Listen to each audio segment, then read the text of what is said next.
come to an end, and the suffering of the people in that region may come to an end.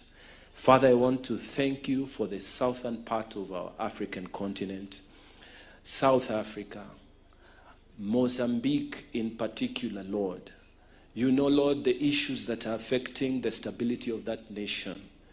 We want to pray that, Lord, you will help them and you will give the presence of the entire SADC region, a presence of mind and the guidance of the Holy Spirit, that, Father, there may be a peaceful resolution of the issues in Mozambique. Father, we want to thank you for the African Union. Thank you that 25th of May, just last week, we celebrated the African Day. We thank you for the vision of our founders and the former presidents, the advocates of Pan-Africanism.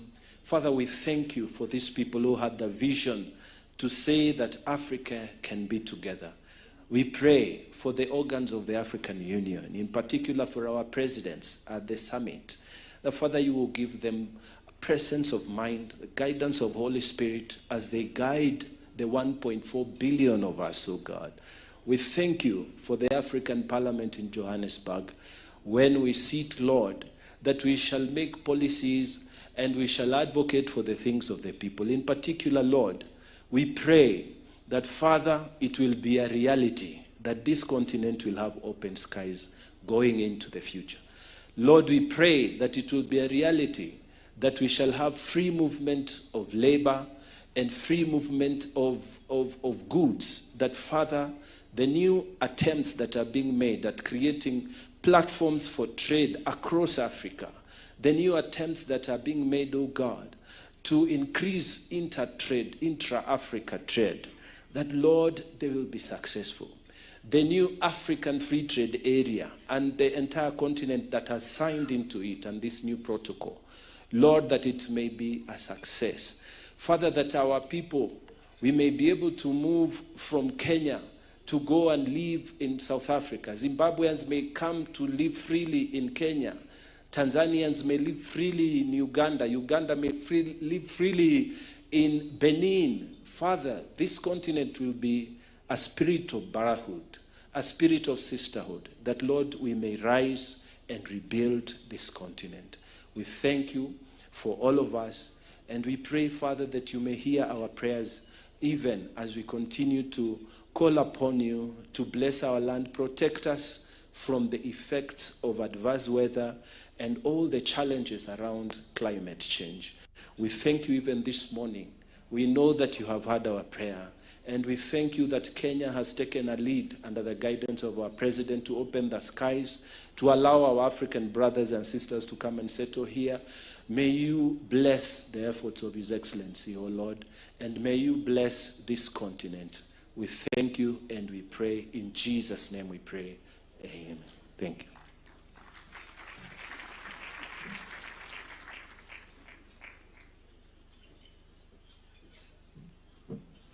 A round of applause again to Honorable Mugatana. Senator Mugatana is the senator for Tana River.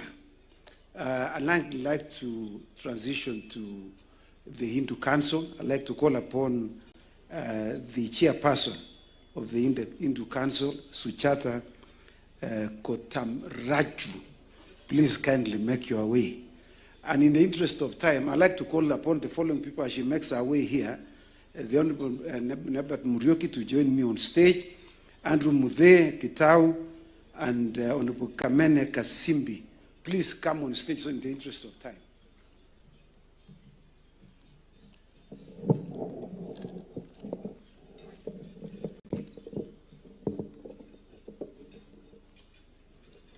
Namaste. Namaste to all. I stand before you today with deep gratitude to represent the Hindu community at this sacred gathering, a space where hearts converge, voices unite, and the prayers rise together, calling forth strength, healing, and national renewal. The year's theme, Rise and Rebuild, resonates deeply with the teachings of the Vedas, which remind us that all destruction, no matter how painful, offers an opening, a sacred opportunity to rebuild not just what was lost, but what is better, wiser, and more compassionate. From the Rig Veda, we are guided with these words. Let us be united. Let us speak in harmony. Let our minds apprehend alike. Common be our prayer, common our resolution. Unified be our hearts, so that we may live in unity and peace. Rig Veda, chapter 10, verse 191. At a time when our nation, like many across the world, faces division, trauma, and uncertainty, the ancient rishis, the seers, urge us to begin not just with action, but with intention, to come together in unity of spirit, in shared purpose and mutual upliftment. In Bhagavad Gita, Lord Krishna reminds us that we must act for the welfare of all. In other words, national building is not the task of leaders alone, but a shared dharma, a sacred duty of every citizen. Kenya's strength lies in its unity across the tribes, faiths, and generations. When we see each other not as a competitors, but as a kin, we awaken what Hinduism calls Seva Bhava, a spirit of selfless service. Rebuilding must be rooted in inclusion, no one left behind.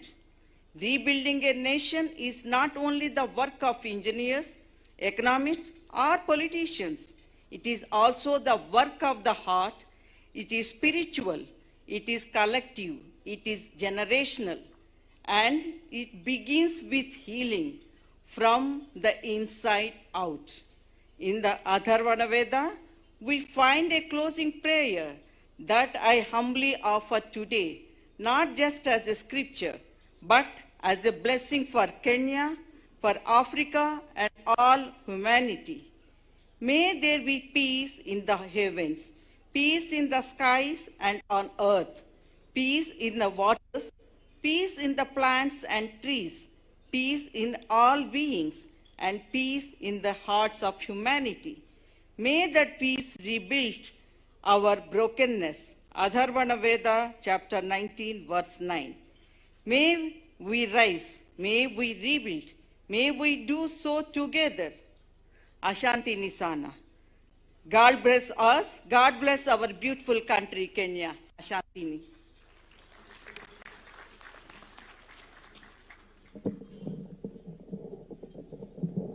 I'm sure a number of you may not have had a Hindu speaking, but you can now believe that we are in an inclusive country. When we seek to rebuild, we include everybody.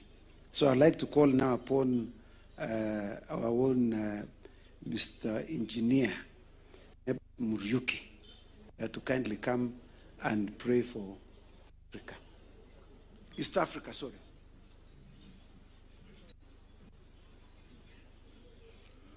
Let us pray. Almighty God, we come before your holy presence this morning with thanksgiving, Jehovah. Lord, we thank you that you have gathered us here to come and pray to you, Jehovah God. Father, we bring East Africa to your holy presence. Thanking you, Lord, for the nations of East Africa. Father, we want to thank you for the people of East Africa. We want to thank you, Lord, for the resources you have placed in the countries of East Africa, O God. I want to thank you, Lord, for the wonderful climate, wide range of climate, O Lord, which ranges, Lord, from the coasts to the high mountains, O Father, of East Africa. I want to thank you, Lord, for the natural environment of East Africa.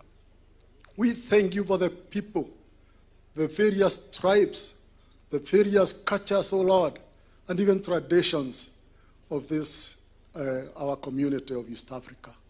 Father, they give us beauty, and we want to thank you. They give us attraction even to the rest of the world We thank you, Father Mighty. God, we do acknowledge that we have challenges as a community of East Africa. We have diverse challenges, O Lord, in each nation. Father, there are challenges of war, conflict, and violence, O God. We have challenges, Father, of leadership, Jehovah God. We have challenges of hunger in some parts of the East African nations. Lord, we have challenges of floods when there are rains. We have such challenges of drought, O Lord. Father, mighty God, we have challenges of scarcity of food.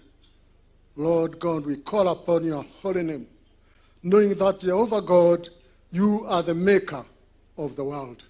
You are the maker of mankind. Lord, you are the one who creates everything, and you know how to undo that, Lord, which is harmful to your people.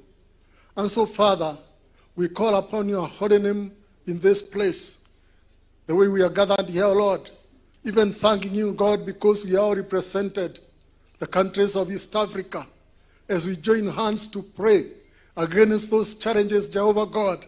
We pray that, Father, you may hear us. Jehovah God, we lift your holy name, we magnify you, God, and we pray that, Jehovah, may your kingdom come down here, O Father. Father, hear us, Jehovah God. Like the prophet Ezekiel prayed, Jehovah, that when he was faced with the challenge of dry bones, he said that, Lord, he could not know how to pray, how to overcome that challenge. And he said this, Sovereign Lord, you alone are the one who knows how to overcome challenges. And so, Father, this day we call upon your holy name, praying that your kingdom may come, O Lord, and overcome the challenge of war, violence, and conflict in our countries, O God. That, Father, we may have peace and unity. Overcome the challenge of poverty, O God, and hunger and disease, so that our people may live in peace, having the provisions which come from you, Jehovah God. Mighty Father, we pray that you have mercy. Father, our countries of East Africa have for a long time trying to have a united community, but Father, it has not worked out. And so we pray now that we are gathered here as East Africa, that, Lord, you may overcome that challenge, that we may be one community, having love and concern for one another. Let our diversity in cultures, traditions, and even the boundaries, O Lord, not divide us, but let them, Father, make us have concern and love for each other. Jehovah God, we want to thank you. We know, Lord, you are able to create a united community. Father, we want to pray for the countries of East Africa. We will be going into elections. Especially we pray for Tanzania, Jehovah God. We pray for Uganda. We pray for Rwanda. Jehovah God, even as they go to elections later this year, Father, you are going to guide each and every person in that country. That they are going to elect leaders, Lord, who are going to be having love for their people. Leaders who are going to rule with justice, fairness, Lord, and even compassion for their people. Father, mighty God, we commit those countries to your hands. We want to pray, oh Lord, for the leaders of East Africa, the presidents, oh God Almighty. Let them see each other as a brother and sister, oh Father, even as they endeavor to create a united community, oh God. They will do so with love. Let there not be rivalry, oh Father, mighty Jehovah, within our East African community. God, we thank you. Father, mighty, we pray that you bless East Africa with the peace and unity. Bless East Africa, oh God, with prosperity. We thank you, we praise you, we glorify you. For we pray this in Jesus' name. Amen.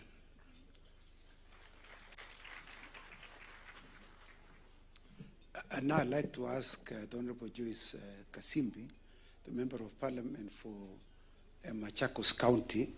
She is also the chairperson of the Catholics in Parliament. And the Catholics meet every Wednesday, also in the morning from 7 a.m. to 9. Honorable Joyce, come in.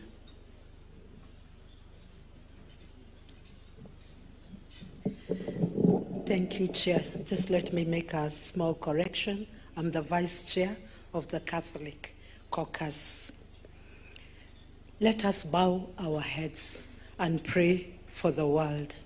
In the name of the Father, the Son, and the Holy Spirit. Amen. O merciful Father, Creator of the heavens and the earth, and all that is within, you who formed all nations from one origin, one humanity, we come before you today with reverence and gratitude. We praise you, Lord God, for the beauty and the dignity of whole human family, for the riches of our diversity, for the cultures, faiths, and resources. Thank you for the good that has happened in our land, for every act of justice, every step towards peace, and every heart turns towards you. We pray, Lord God, for the challenges that we face in the world, for the climate change and its calamities, that Heavenly Father, you may continue instilling us with the care of Mother Nature, that we may look in favor and continue dedicating ourselves to preserve Mother Nature. We also want to pray for all that are persecuted because of their faith and their religions. May we all always remember that you are the source of life. Almighty Father, we acknowledge our failings and ask for your mercy. Forgive us, Lord, for the sins that we have committed as individuals, as communities, and as nations. Jesus, our Redeemer, wash us with the most holy and precious blood. Cleanse our hearts, our institutions, and all leaderships in every corner of the world. Holy Spirit, shine the light of the gospel upon the world. Establish among the kingdom of love, righteousness, and truth. Set our nations free, O Lord, from hatred, ethnic strifes, greed, injustice, abuse of power, and every form of impunity. Make us one people, united in purpose, guided by wisdom, and committed to peace. May the angels and saints in heaven join us in this prayer. And may the glory, honor, and worship be yours, now and forevermore. Amen. In the name of the Father, the Son, and the Holy Spirit. Amen. Thank you very much, Honorable Kasimbi.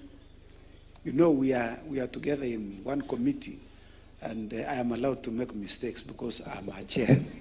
So I was trying to promote her, but notwithstanding that, I'm sure one day she'll be the chair. As I said in the when we started, that we cooperate with other prayer breakfasts within Nairobi. And so I'd like to call upon Mr. Andrew Muthe Kitau, the CEO of MG Realtors, who belongs to one of the fellowships in Nairobi, because we coordinate and pray together. And so I'd like to ask him to kindly come and read the scripture. Readings from the prophet Isaiah in the 8th century BC. I start with Isaiah 58:12. Your people will rebuild the ancient ruins and will rise up the age-old foundations. You will be called a repairer of broken walls, restorer of streets with dwellings. 64 verse 4. They will rebuild the ancient ruins and restore the places long devastated. They will renew the ruined cities that have been devastated for generations. In 67:7, instead of your shame, you will receive a double portion, and instead of disgrace, you will rejoice in your inheritance. And so, you will inherit a double portion in your land, and everlasting joy will be yours. And finally, from the Apostle Paul to the friends in Ephesus, where the Gentiles were being recognized as a part of God's household of faith, as the apostle uses the metaphor of building. Ephesians 2:19. Consequently, you are no longer foreigners and strangers, but fellow citizens with God's people and also members of his household, built on the foundation of the apostles and prophets, with Jesus Christ himself being the chief cornerstone. In him the whole building is joined together and rises to become a holy temple of the Lord. And in him you too are being built together to become a dwelling in which God lives by his Spirit. Thank you.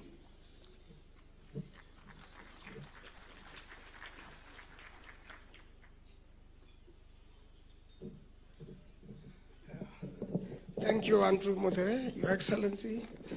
Mr. Muthe, who is a real estate guru, was brought up together with me at Sarai Boys Center by the late Dr. Griffin. Your Excellency, this time, I would like to recognize very many visitors who we have gotten from many countries from all over the world. Your Excellency, I would like to recognize the United States of America. Please be upstanding for recognition. And this is a country which has given us also the guest speaker today. Welcome. The United Kingdom. Please be upstanding, the United Kingdom. They have also come to fellowship with us. Your Excellency, the great lady from the United Kingdom is a medical doctor who is very passionate about helping children in the streets. The United Republic of Tanzania. Your Excellency, we've got a big team from Republic of Tanzania, led by a former Prime Minister, Frederick Sumanye, former Prime Minister of Tanzania, who served for many years. In Tanzania also is the Lord Mayor of Arusha, Honorable Maximilian Irankwe. And Your Excellency, Kenyans are very constant visitors of Arusha because of Eastern African community. And then we've got the Eastern African Legislative Assembly, led by their speaker. We've got the Republic of Uganda. Please be upstanding, the Republic of Uganda. We've got very many of them, members of Parliament, Your Excellency, led by the Honorable Bahati, the Minister of Trade, Industry and Cooperatives, who is also the chairperson of the National Prayer Breakfast in Uganda. And Your Excellency, every time we go to Uganda, we are welcomed very well. And the President of Uganda, the Honorable Museveni, calls the Kenyans and a process for a photo with us. And they are very proud of us, Your Excellency, and you can see how much they support us. Your Excellency, also the Republic of Eswatini. Republic of Eswatini. We've got members from the Republic of Eswatini. Welcome. We've got the Republic of Nigeria. Republic of Nigeria. Welcome. Your Excellency, we've got the Republic of Burundi. We met them last night at the dinner. The gentleman there was a great assistant, the former president of Burundi. And we've got the Republic of Sri Lanka this time round. Republic of Sri Lanka. Also, the Democratic Republic of Congo. We had quite a number of people from the Republic of Congo. The Republic of South Sudan, Your Excellency, are also here. The Republic of Angola are also with us. The Republic of Ethiopia, Your Excellency, and also the President of His Excellency Tamrat, who was previously a guest speaker in this gathering, is here. We've got also from West Africa, Republic of Cote d'Ivoire, a great team from Republic of Congo, French-speaking. We've got the Republic of Rwanda, also quite a huge team from Republic of Rwanda. And then, Your Excellency, all these countries give us young people called the AYLF, please. All these are university students, Your Excellency, university student leaders from all these countries we've had, and we are usually assisted by Mr. Tom Kruger, who also works with Professor Orenkei and Sam Owen to mentor these young people. And Your Excellency, to give a good example of student leaders who have mentored is the Honorable John Kagusha, who you have seen here, formerly Speaker of Nyeri and now Member of Parliament from Kurueni, and also the Deputy Governor of Kajiado, Mr. Mushisho. They were also one-time student leaders. And Your Excellency, when we do this program, we've had less and less university strikes because we mentor all the leaders and we make sure that, Your Excellency, they grow up to be good leaders of the nation and eventually join the National Assembly or other positions of leadership. I now call upon the Honorable Osoro to carry on with the rest of the program. I thank you, Your Excellency.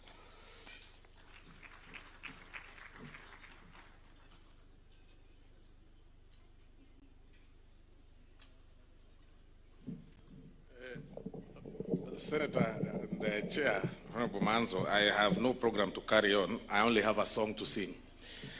And I invite the members of the Bunge Fellowship to join me on stage with the special appearance of the Senate Majority Leader, the Honorable Aaron Cheruiyot, whom I found this morning practicing our song, although he's not been coming for the practice.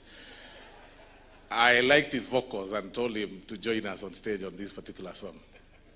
Exactly. It's an hymn song, and we all know it.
Are you washed in the blood of the Lamb?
washed in the blood of the Lamb?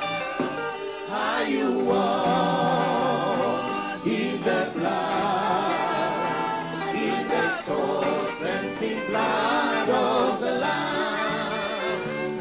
Are your garments spotless? Are they white as snow? Are you washed in the blood of the Lamb?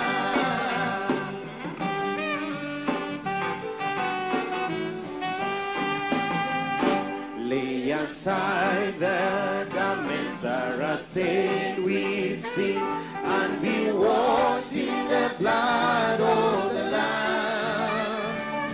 There's a fountain flowing for the soul unclean.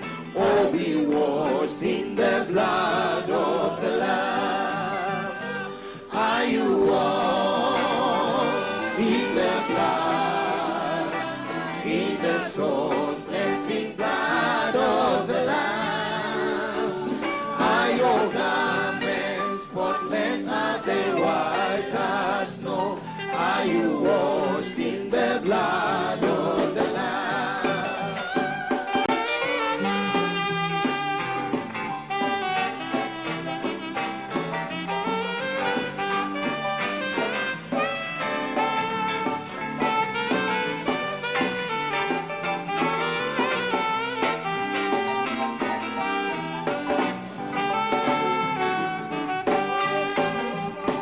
Kuoshwa kwa damu itutakasayo ya kondoo, ziwe safi uonye upendo, tumeoshwa kwa damu ya kondoo. Kuoshwa kwa damu itutakasayo ya kondoo, ziwe safi nguo nyeupe, tumeoshwa kwa damu ya kondoo. Kuoshwa kwa damu itutakasayo ya kondoo, ziwe safi nguo nyeupe mno, nimeoshwa kwa damu ya kondoo.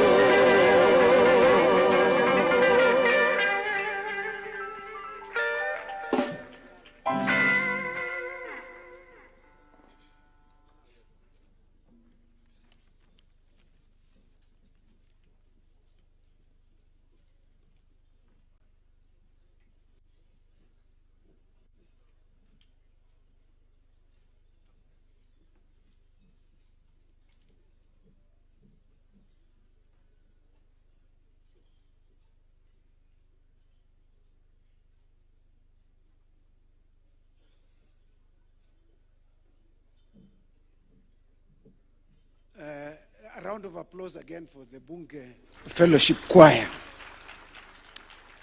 You know, the Honorable Osoro is a very interesting man. If he told you his story where he has come from, you will be very surprised. You'll be very surprised. And he's the chief whip of the National Assembly. You know, when we meet every Friday, we do not preach to one another. We share our testimonies of what God has done for you in your life.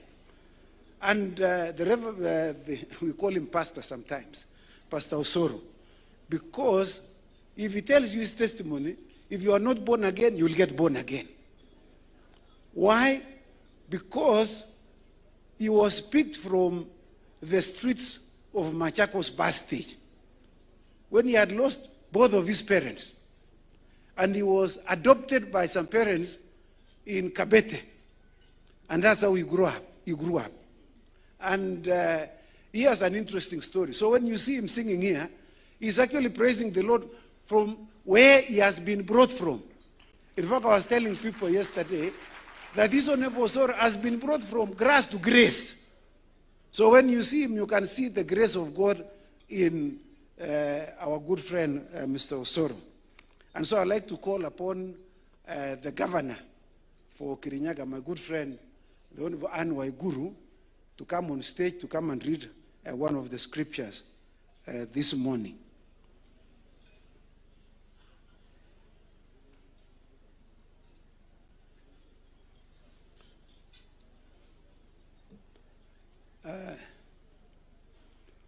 I am not lost. We have reorganized a little bit. I know Honorable Kituru wants to make his way here, but in the interest of time, we know where we are doing that. And then I would like to also call, you know, you don't call lady judges to come and stand here for a long time. We have a lot of respect for them, and particularly having known her for a long time. The Honorable Jessie Lesit, please, when she finishes, you make your way up.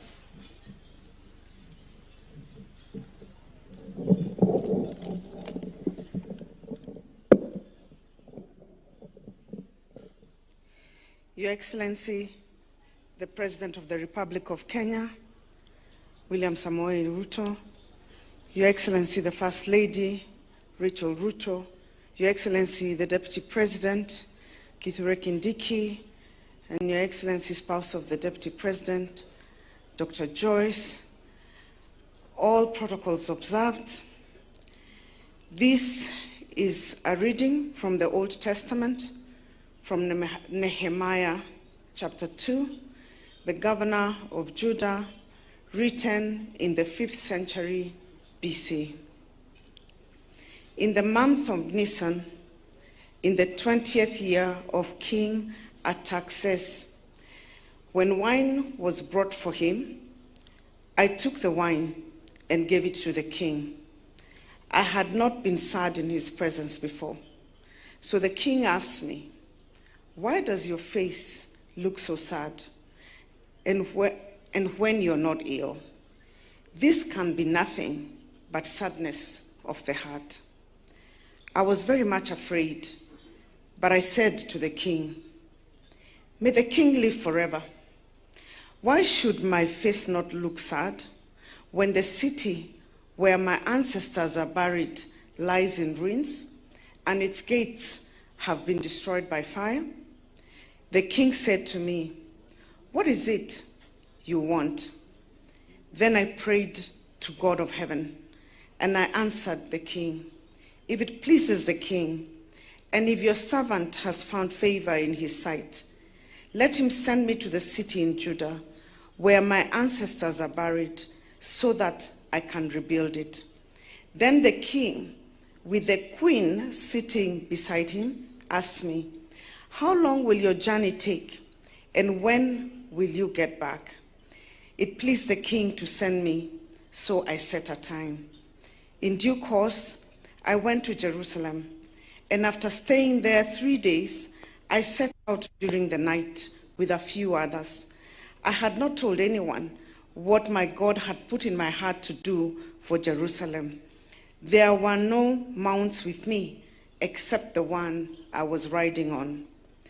By night, I went out through the valley gate towards the Jackal Well and the Dung Gate, examining the walls of Jerusalem, which had been broken down, and its gates, which had been destroyed by fire.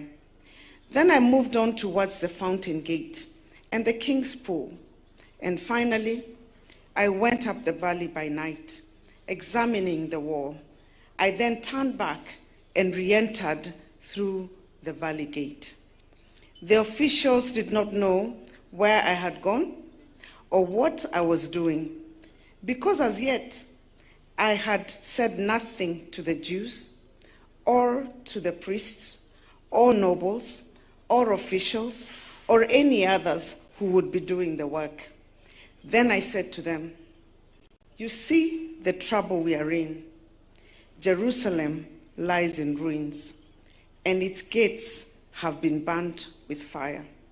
Come, let us rebuild the wall of Jerusalem, and we will no longer be in disgrace.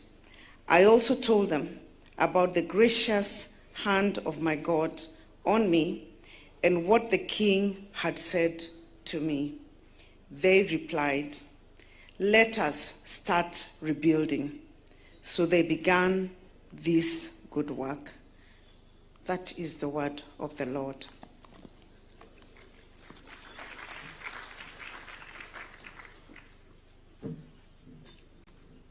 A round of applause again to Honorable Governor Waiguru. Thank you very much for that excellent reading. I'd like to request the Honorable Kituru now to come on stage before I call upon the Chief Justice. I have been suitably informed that, and we have made the amendments, Chief Justice. I'm so sorry. You know, I am a lawyer, and you know that we work under you. You know, so I'm very sorry that when the Chief is there, Justice Lesit is not supposed to speak. So we are so ordered. Your Excellency, the President of the Republic of Kenya, the First Lady, Your Excellency, the Deputy President, and your spouse, allow me as well to ride on the already established protocols and say good morning. Bwana Yesu asifiwe. My name is Bernard Kitur, the Member of Parliament representing the great people of Nandi Hills. I have been tasked to present the report on the 2025 National Conversation, with the theme being Rise and Rebuild. Traditionally, the day preceding the National Prayer Breakfast, the Parliament of Kenya hosts the National Conversation. This is a gathering of leaders from all sectors of society to have a roundtable conversation on the theme of the year. For 2025, the theme is Rise and Rebuild. In line with the theme, the participants deliberated on the country's progress, identified what needs reconstruction, the challenges faced, and the special focus on the perspectives of Gen Zs. During the conversation, the Gen Z took time to address the question of whether there is a disconnect between them and the national leadership. According to Gen Z, the disconnect arises from cultural and value-based differences. Exposed to global cultures and real-time information, Gen Z often challenges traditional norms, which can be seen as disrespect by older leaders.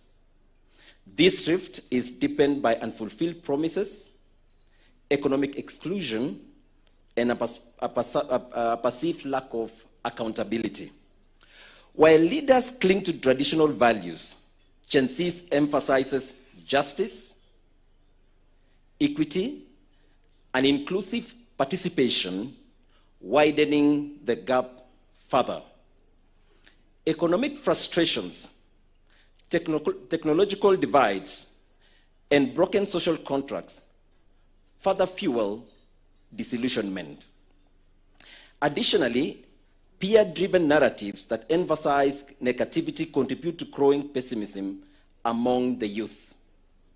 Ultimately, the disconnect is sustained by mutual misunderstanding, lack of dialogue, and a failure to adapt to a rapidly evolving socio-political environment.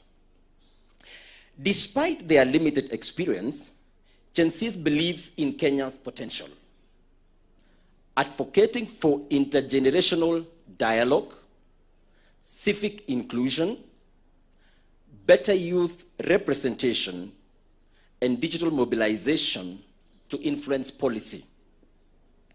At the national conversation, Kenyans identified entrenched corruption, poor governance, and lack of political goodwill as major barriers to rebuilding.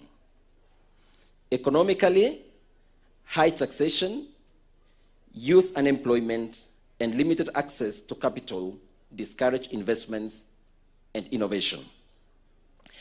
The over 400 participants were, however, quick to acknowledge national progress spurred by the Constitution of Kenya 2010 in advancing education, democracy, and religious inclusivity among Kenyan citizens. They equally acknowledge progress in infrastructure development in our country. To overcome obstacles to nation building, Kenya needs focused solutions. Leaders must prioritize integrity and accountability, with strict anti-corruption law enforced. Civic education should, however, empower citizens, enhance youth participation, and combat ignorance.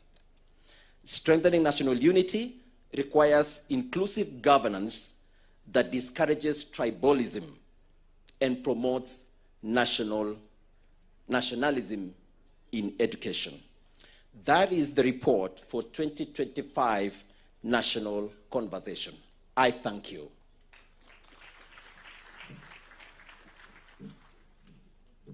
A round of applause to Honorable Kitur, the Member of Parliament for Nandi Hills.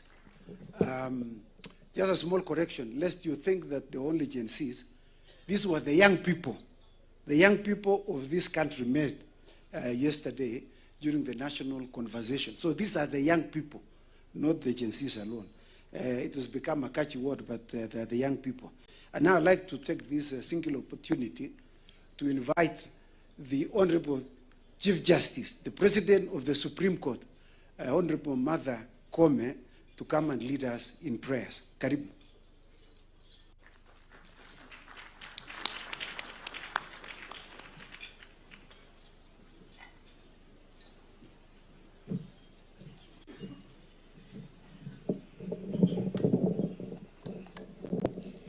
Your Excellency, the President of the Republic of Kenya, Dr. William Samoei Ruto, Your Excellency, the First Lady, Mama Rachel Ruto, our Deputy President, Your Excellency, Professor Kithure Kindiki, and your spouse, Dr. Joyce, allow me to abide by the established protocol and say good morning to everybody. Praise be to God. Let us pray.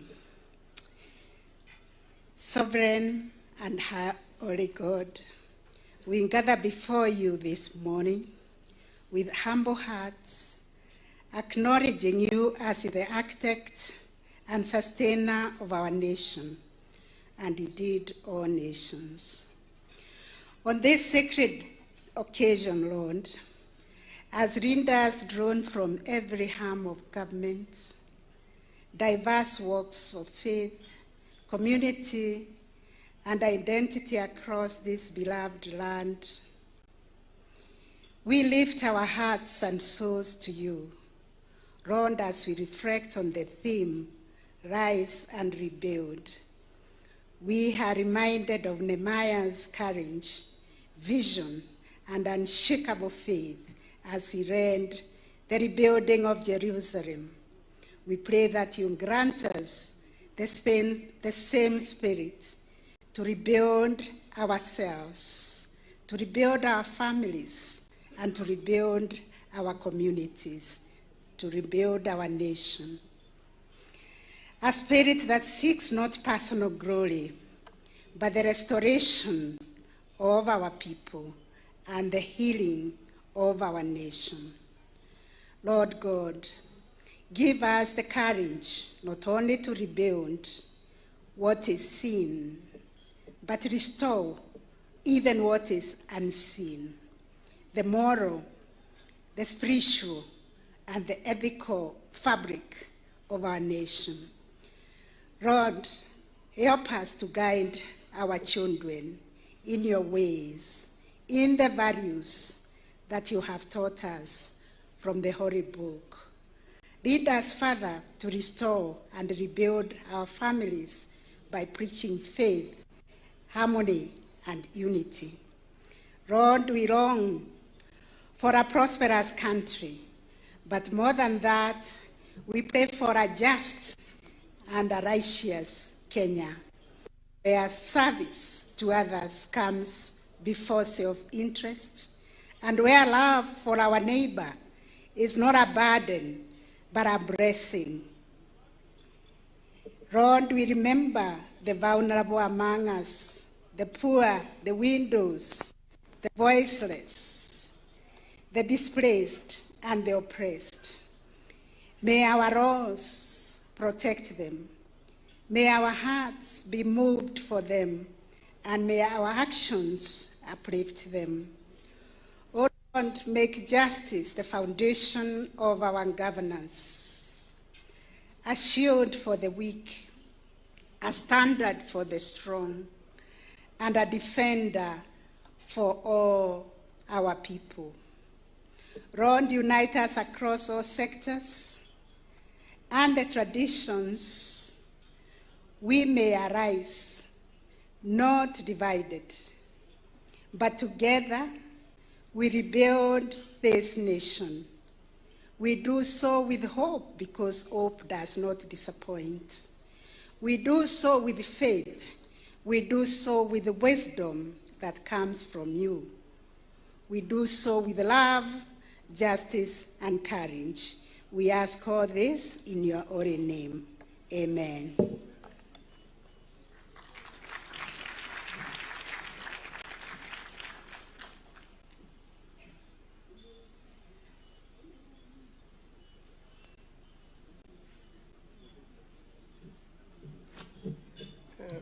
Thank you, Your Ladyship, the Chief Justice, and also the President of the Supreme Court. Your Excellency, we come to a different moment when we are going to introduce the keynote speaker, Dr. Ricky Bolden. And Your Excellency, this is an American football icon who is also a worker of Christ, and also assists in organizing the National Prayer Breakfast in Washington, D.C. In his days as an American footballer, he was admired by a lot of Americans, and every time he went to play, they followed him, and the whole country would be waiting. But one day, he got knocked. Let me invite him to come and tell us his journey of faith, and then tell us what happened at that particular moment. Please, Dr. Ricky Bolden, the keynote speaker this year.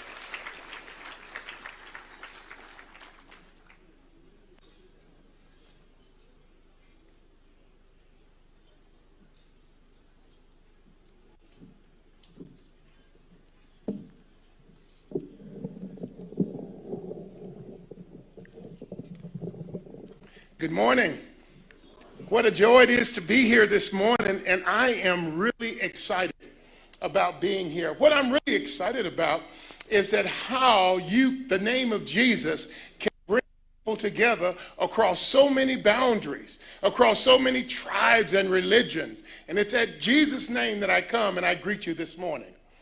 I first want to give honor to Your Excellency, and it has really, really been a joy to be here, to be with President Ruto, as well as the First Lady. And I also want to give honor to all of the other leaders that are here all throughout Kenya.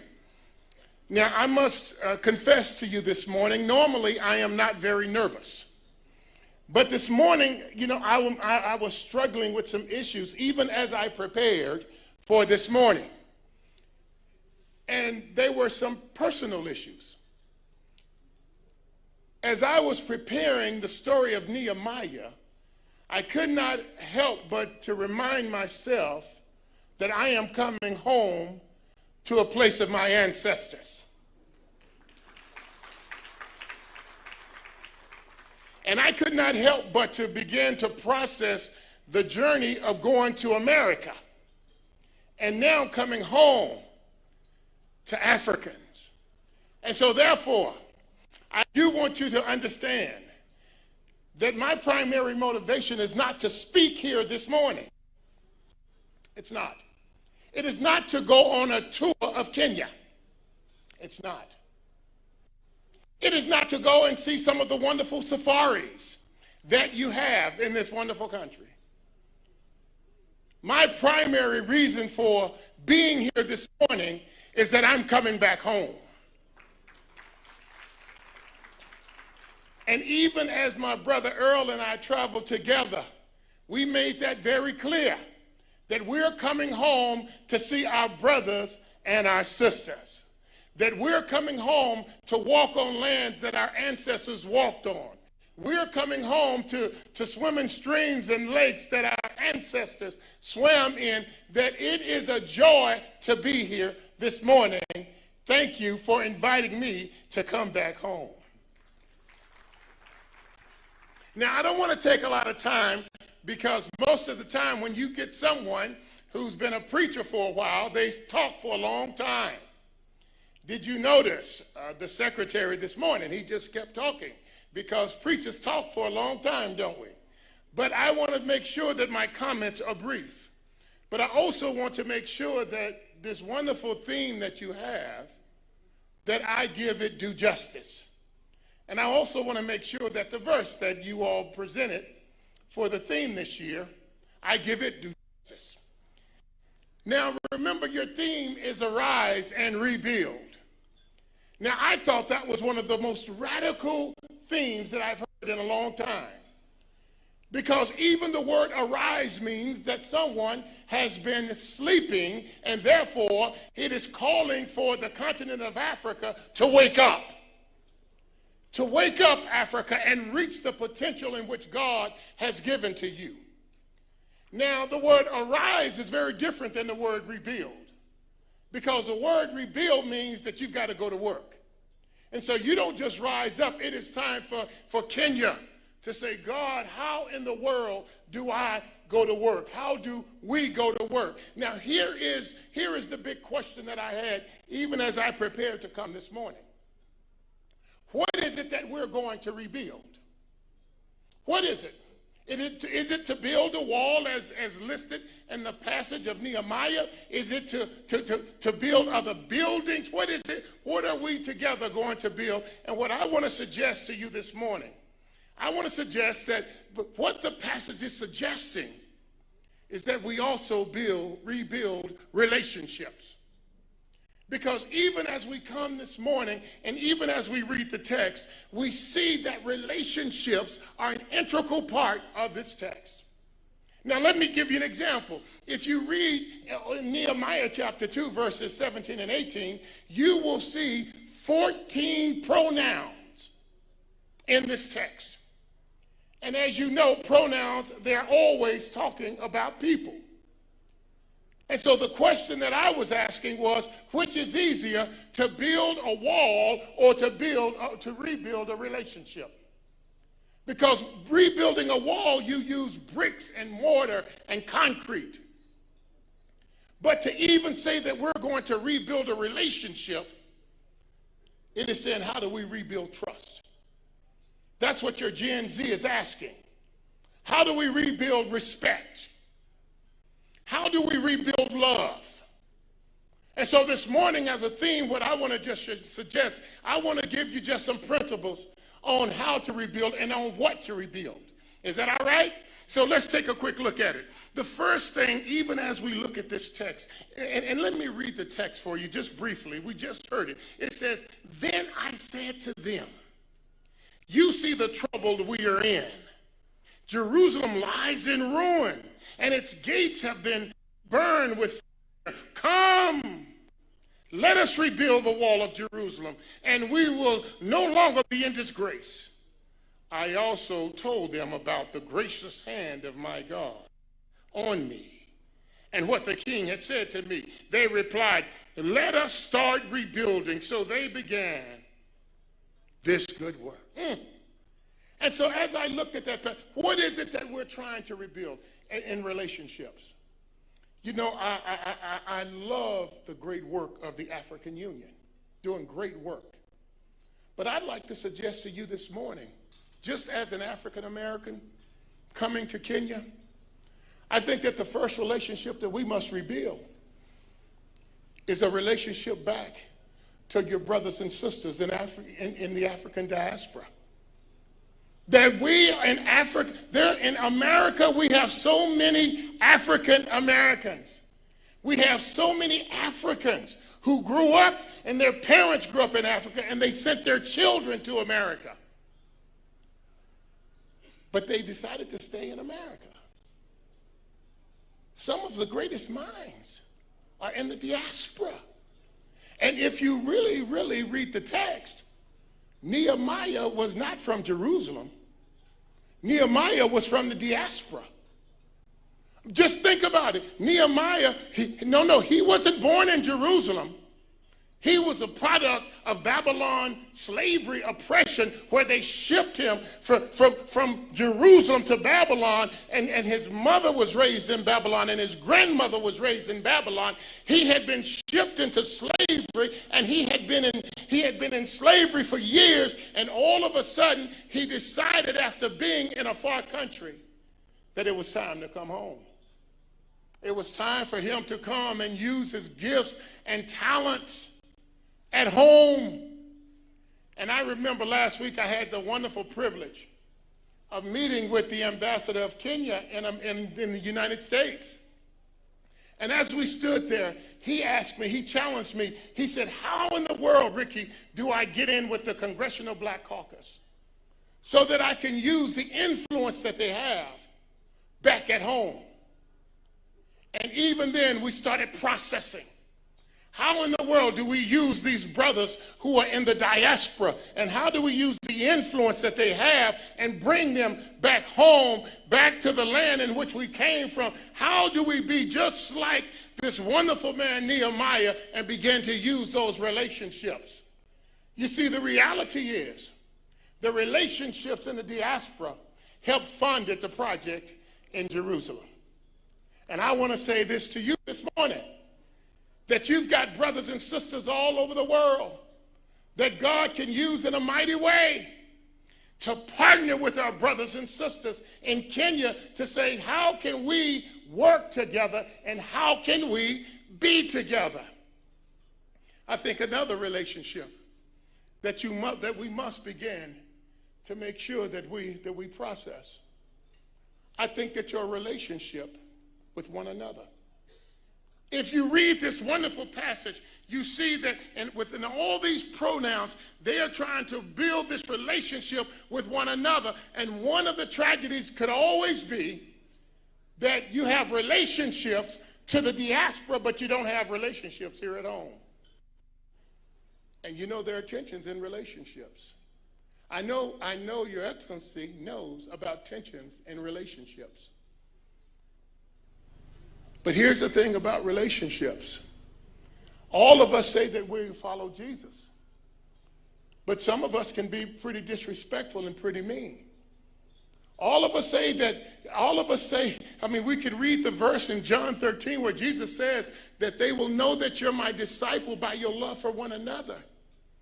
But when we get angry with one another, we don't love each other very well. And so I remember in Washington, D.C., I was walking down in the lower level of the Capitol, and I had a Republican brother. He was a white brother, and he was a Republican. And I remember when I saw my Republican brother, we greeted each other with a hug, and we talked for about 10 minutes. And as we carried on a conversation with my Republican brother, I looked to the side and I saw a brother from the opposite party coming. An African-American Democrat.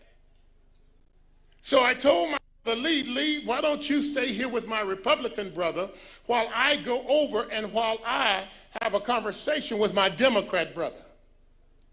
When I left, I could tell the pressure he felt.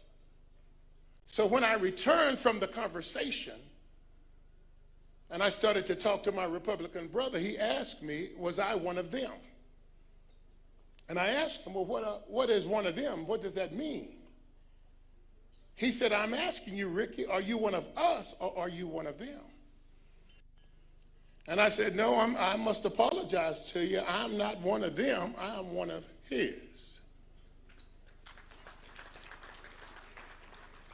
That my politics never drives my faith. My faith must always drive my politics. That I don't come here to find enemies, because Jesus teaches us this wonderful principle. And here's the principle that I taught him. I said, you know, just think about this brother that you called him. This brother is a pastor. And you say that you follow Jesus. That relationship should make you brothers. And I said, you know what the scripture says that your relationship should be? Jesus says that the people will know that you're my disciples by your love for one another. But yet you're calling him. You've devalued him. I said, but even keeping up with your train of thought, let's say if you devalued him in the scriptures, and let's say you demoted him from being a brother and you made him a neighbor. That's an honest demotion. He's no longer my brother, he's my neighbor. Then what should be your response to your neighbor? Well, Jesus says in Matthew 22 that we're to love our neighbor as we love ourselves. I said, so if you're a brother, your response should be to love him. If you are a neighbor, your response should be to love him. But what if you demoted him again? What if you demoted him from a brother to a neighbor, and now you demote him to an enemy? You don't like him. You don't want to be around him. He is now your enemy.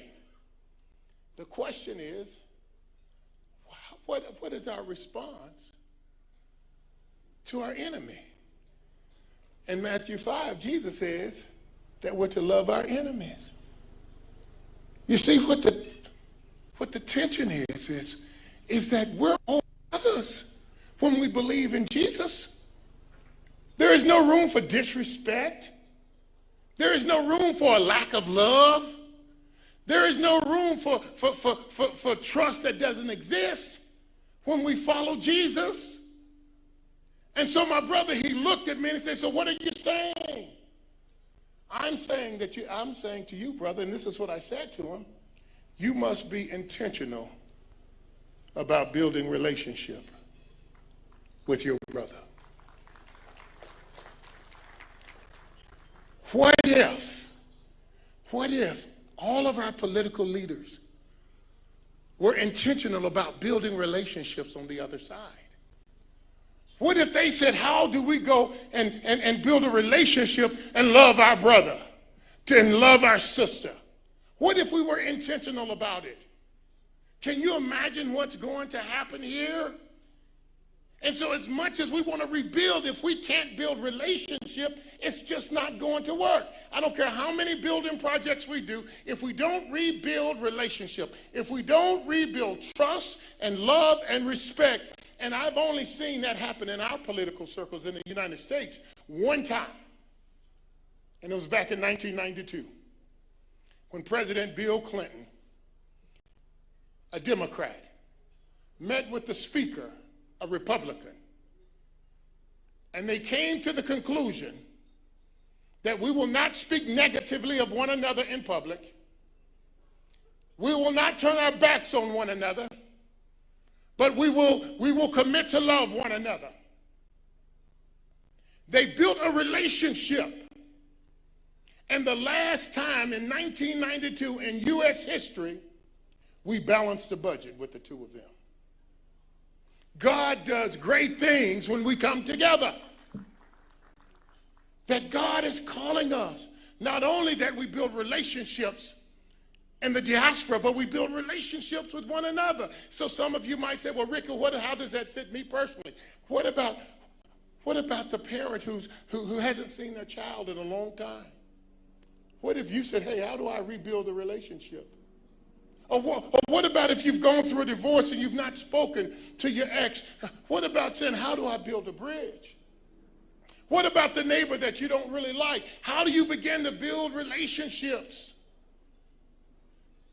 What about You're Gen G.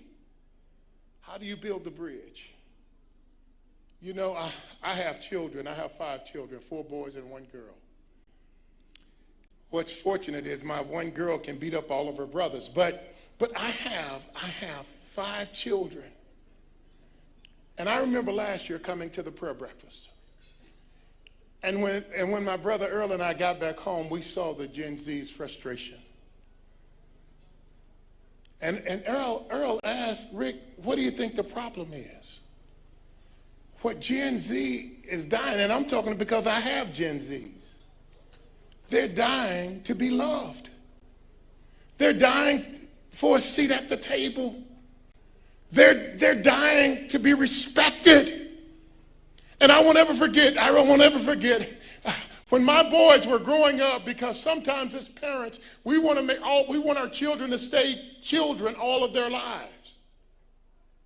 But that's not the case with Gen Zers. Gen Zers have grown up, they've gone to college. Some of our Gen Zers are smarter than we are. I have a daughter, she's a doctor. Whenever I need advice on my health, I don't go to a hospital, I call my daughter. Whenever I want to invest my money, I don't go in and go to a bank, I call my son Caleb. When I need counseling and when I need therapy, no, I don't go to a psychologist, I go to my son Micah. Because all of my children have grown up. And they're no longer children. They're adults. And I had to learn to treat them like adults. And so when they graduated from college,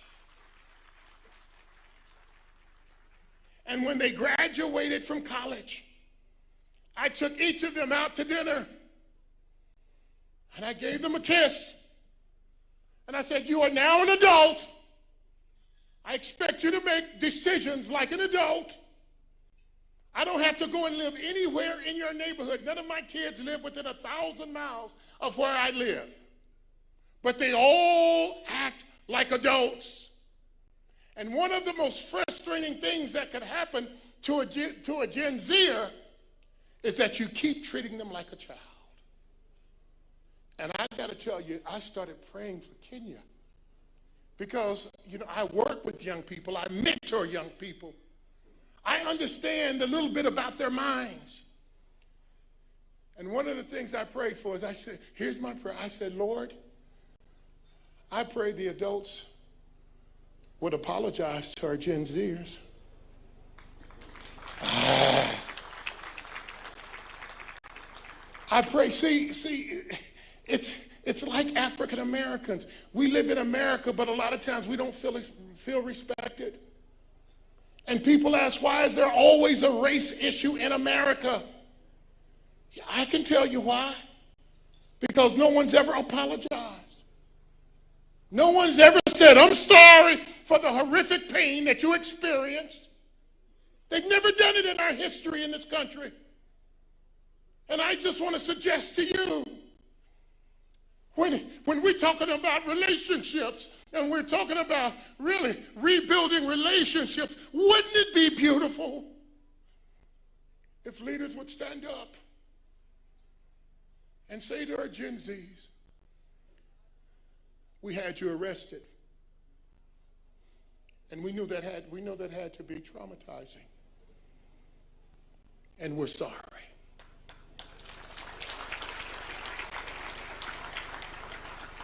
We shut down the internet.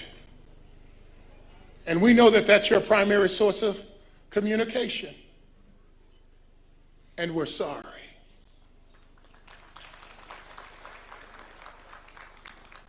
Now we want to bring you to the table so that you can have a voice. Because you're no longer a child. You're an adult. And we want to begin to say, how do we begin to treat you like an adult? I won't ever forget the time, and I'm almost done. I won't ever forget the time when a guy gave me permission to be an adult. I was in the NFL, my first year in the NFL. We had a coach he was a German guy by the name of Marty Schottenheimer. And when I got to Cleveland, I would go in, and when I would see the head coach, Marty Schottenheimer, I would say, hey, how are you doing, Coach Schottenheimer? And he looked back at me and he said, I'm doing fine. How are you doing, Player Bolden? And the next day I would see him and I said, well, Coach Schottenheimer. And he would say, okay, Player Bolden. And after about a week, I went to him and I said, why do you keep calling me Player Bolden? He said, Ricky, you're an adult now. You don't have to call me Mr. Schottenheimer. You don't have to call me Coach Schottenheimer. You can refer to me as Marty. That's my name. You are a man now. I expect you to act like a man. And that's what our Gen Zers are crying for. They're crying for the right to be adults because they are. They've gone to college. They've buying their own house. They're getting married. They're adults.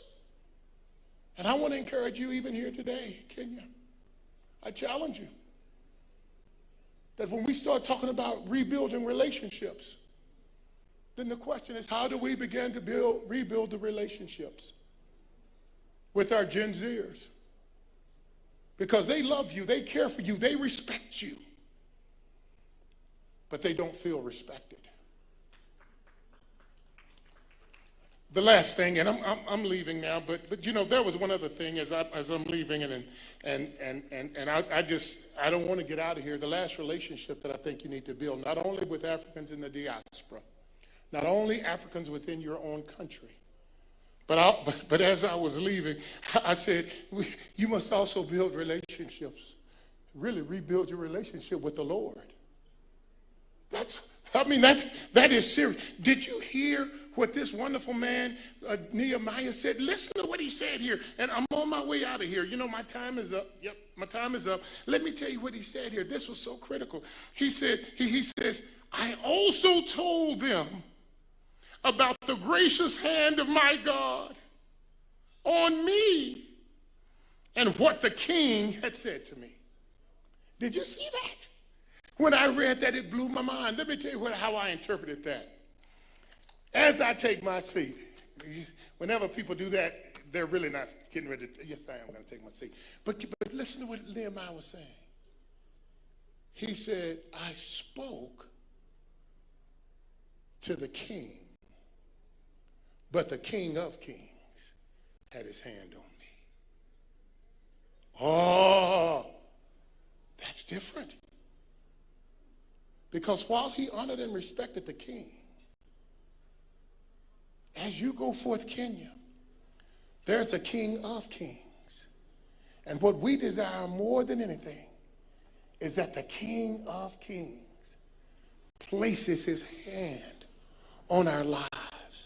And when you have the hand of the King of Kings on your lives will be blessed. And Kenya will never be the same. God bless you. God keep you.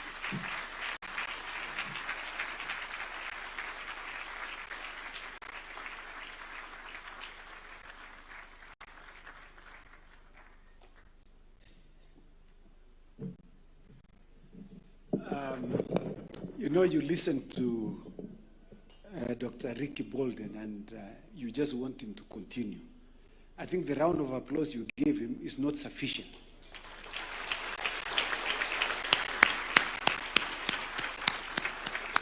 Thank you very much, Ricky. You remind us. You know, just like what the Bible says in 2 Peter chapter 1, verse 12. It says, remind yourself these things, although you know them. So what Ricky has just done is to remind ourselves of those things, although we know them, about relationship. I'd like to thank you very much for coming all the way from America and coming home. Yes, come home. Thank you very much for coming home. Your Excellency, I know your time is fast spent. We sincerely apologize. But I'd like to request your 5 minutes only. You know, I am a co-chair with Senator Mahanso, and I will have serious problems. You know, some of these members of parliament, Your Excellency, are paid to talk. Now, they were supposed to sing a song, a Ugandan song, and they just wanted you to hear a Ugandan song being sung by Kenyans. Mr. Osoro, the president has said, come, please make your way here. You are eating into his time.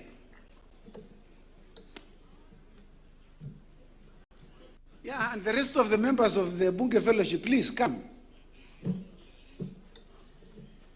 Thank you very much. Your Excellency, I have had the privilege of representing this country in various national prayer breakfasts in different countries. But one particular one that really mesmerized me, Your Excellency, is Uganda. Although it's called a national prayer breakfast, sometimes we start at 1. So recently I asked the Honorable David Bahati, who is the chairman and the Minister for Trade, why we are starting so late. He told me even if it's at 1, handle this particular lunch as breakfast. We'll still start. And then he says, Tukutendereza Yesu, which means glory to God. That you dedicate the entire day to God. It is my humble pleasure, Your Excellency, to invite the members of Parliament from Uganda, the Ugandan delegation, led by the Honorable David Bahati, to join us in singing this particular song. I see the Honorable Alfred Endakazi. Here Endakazi ni kuenda kazi, it's not somebody's name. Karibuni.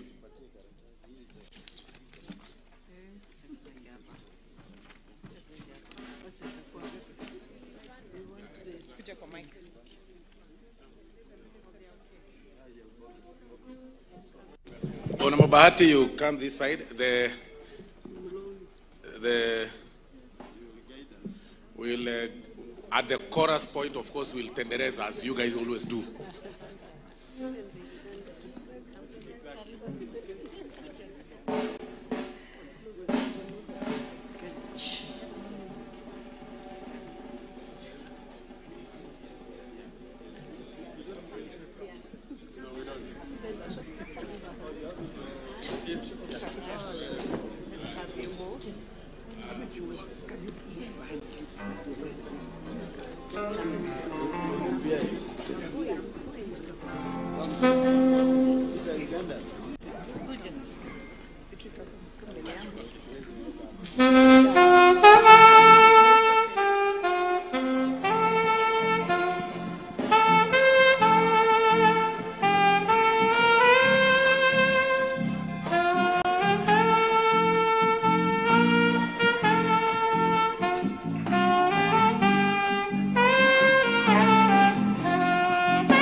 Yesu mulokozi wa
sibe no kuo e amponya tukutse Teresa Yesu mwana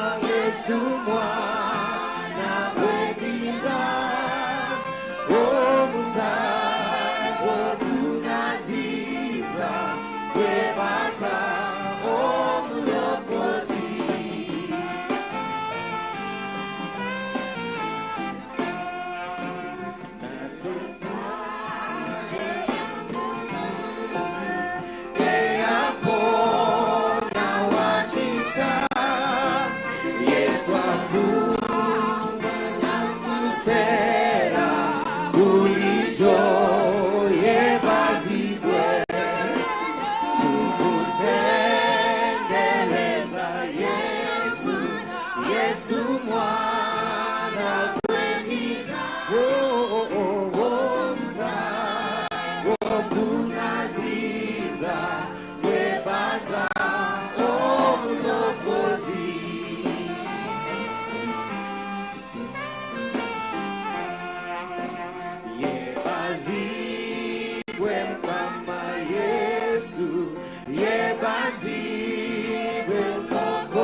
Yesu mwana webinga musa wokunaziza yebasa wokulokozi tukutendeleza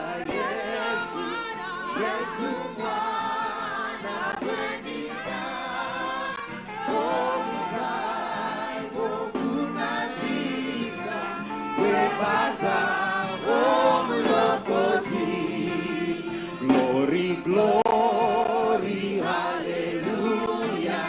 Glory to the Lamb of God. Oh, the blood has cleansed me. Glory to the Lamb of God.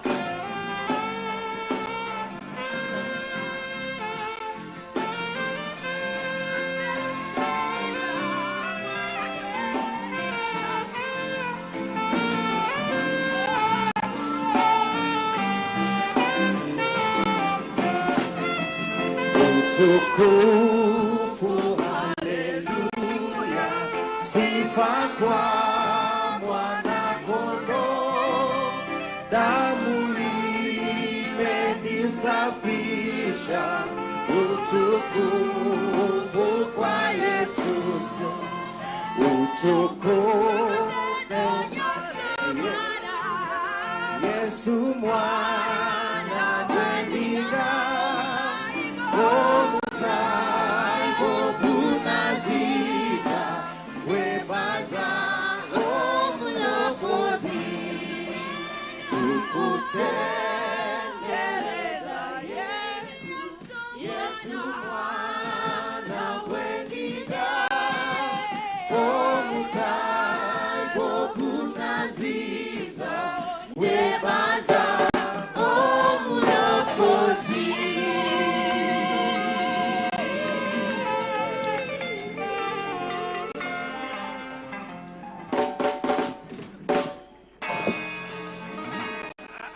Hello.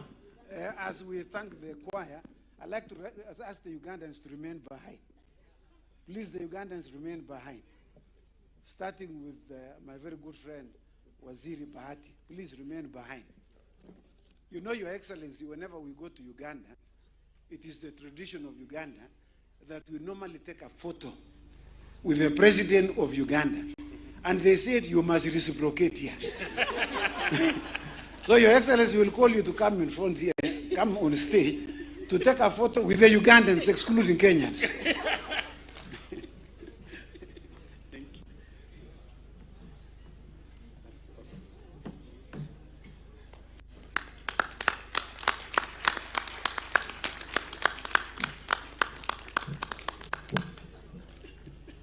Thank you. I didn't hear anyone excluding the First Lady. Please kindly make your way. First Lady, Mama Rachel, please come.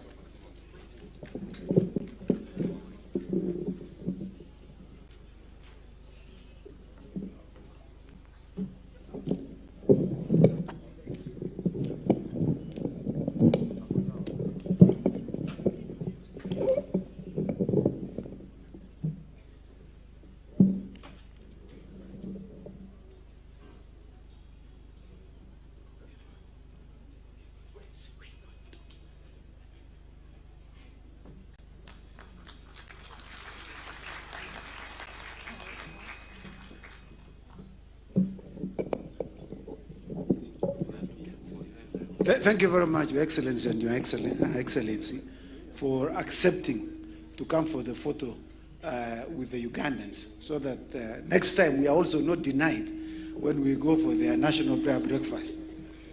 You know, there must be some reciprocal arrangements, and this is one of them. Your Excellency, without wasting too much time, I'd like to request the Honorable Speaker to kindly come on stage so that he can take over from there. The Honorable Wright, you know, he's my senior, so I'm always very careful. You know, Your Excellency, I went to his office one time when I was a young man, looking for pupillage, you know, when you have just finished university. And when I walked to his office, he told me, I'm so sorry. You were just late by 5 minutes. I would have taken you, I just took your colleague. So I hope I'm not late by 5 minutes in inviting you to come. Please kindly come.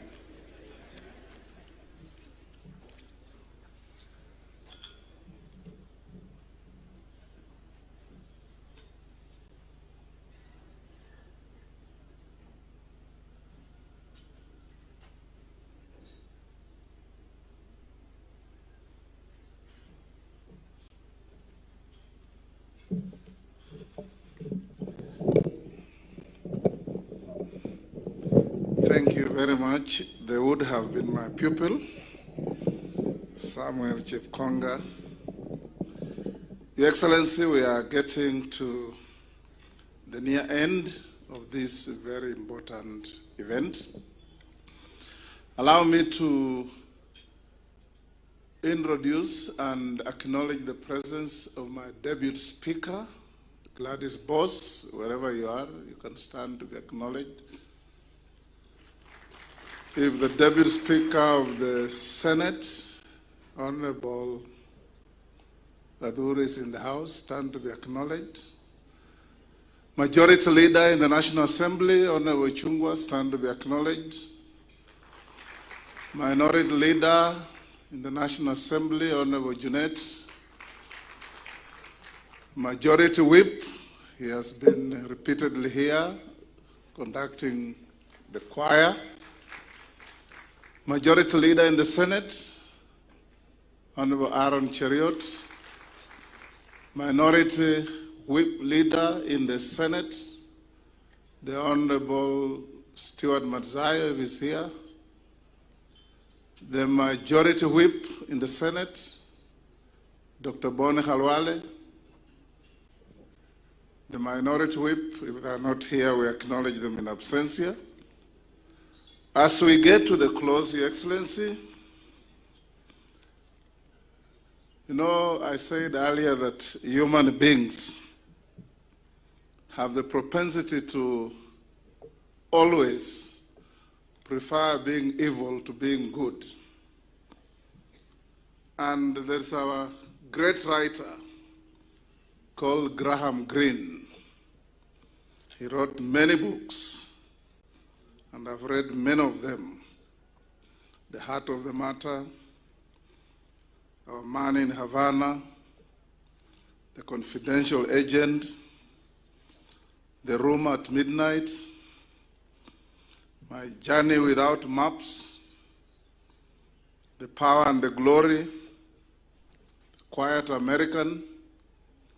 But in one of those books, The Heart of the Matter, he says, in relation to Jesus, he says, goodness has only once in humanity found a perfect incarnation in a human body, and never will it again. But evil can always find a home in the human body, and it's you to resist the temptation to be a refuge for evil. I want to encourage us as Kenyans not to be the refuge for evil, to love one another, to appreciate one another, to lift those who are below us to where we are, and to pull those behind us to walk with us, and to resist the temptation to constantly look at the negative instead of the positive in each other, so that we can build a happy country. Allow me now to invite His Excellency, the Deputy President of the Republic of Kenya, the Honorable Professor Abraham Kithure Kindiki, to whom I have the distinction of having been his boss in the legal profession at one time. And as the paradox of life takes us, now he's my boss in the political arena. I invite him to come and say a few words, not amounting to a speech, and invite His Excellency to give us the keynote speech of the day. Thank you.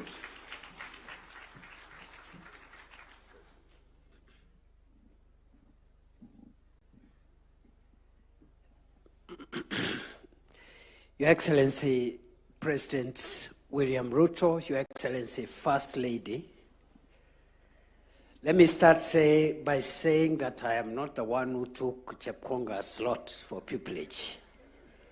Other than that, what Speaker Wetangula said is correct. I once worked in his law firm many years ago. Your Excellency, allow me to say the following. First is to thank all those leaders who came together to start this wonderful national practice of a National Prayer Day and National Prayer Breakfast.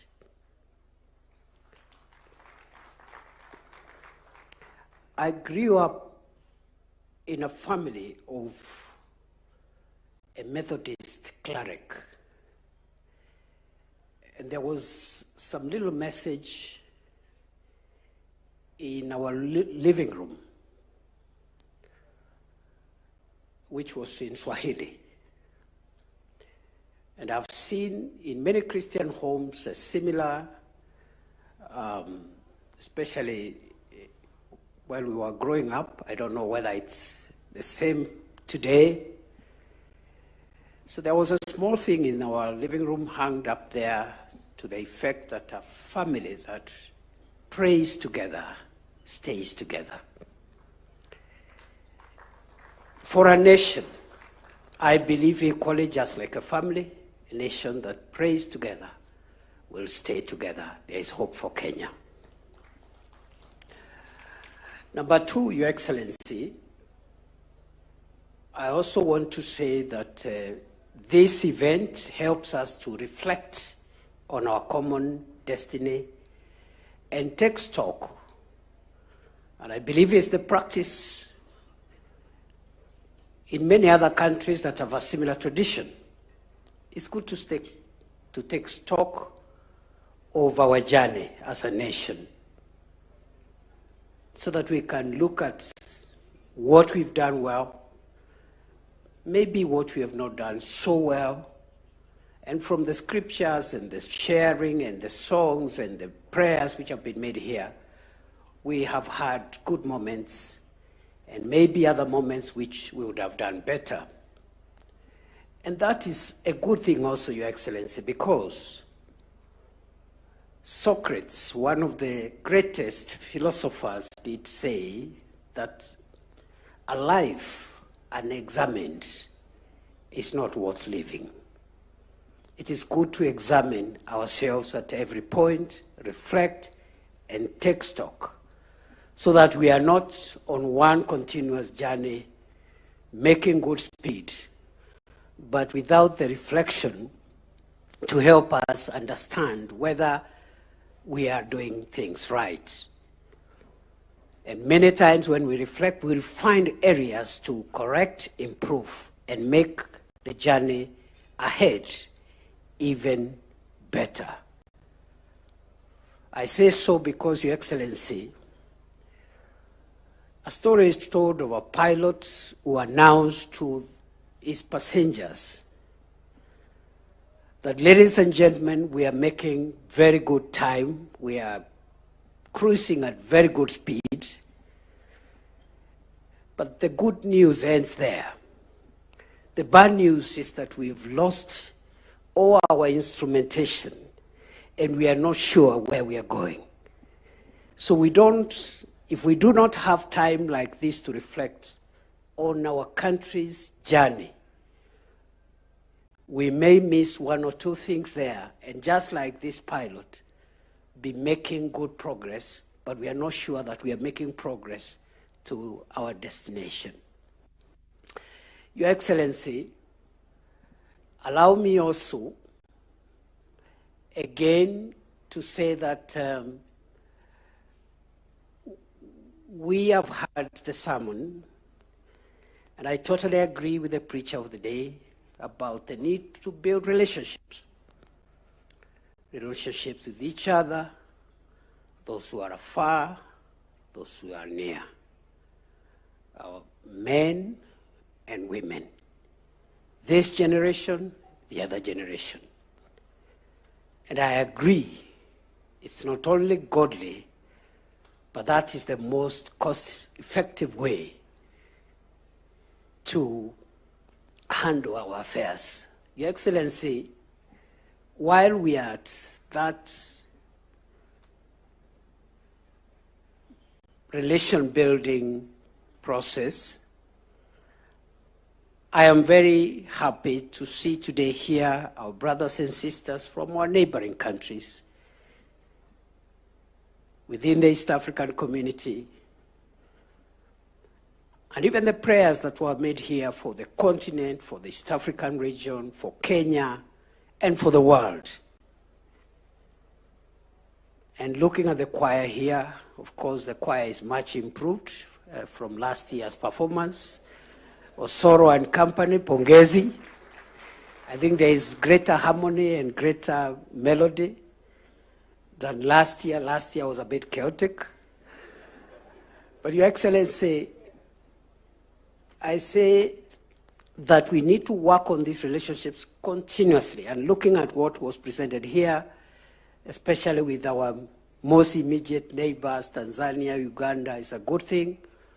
And I hope some of the exchanges we've seen from our political leaders between our countries, we must use a moment like this to arrest those situations, because it doesn't look tidy when brothers and neighbors are talking at each other.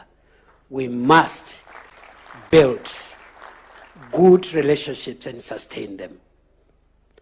Your Excellency, in the same manner, we need to build relationships across generations. The older people, who are the age of our fathers, the parents of today, the younger adults who are starting their families, the young children, and even the unborn. That intergenerational friendship and solidarity is important.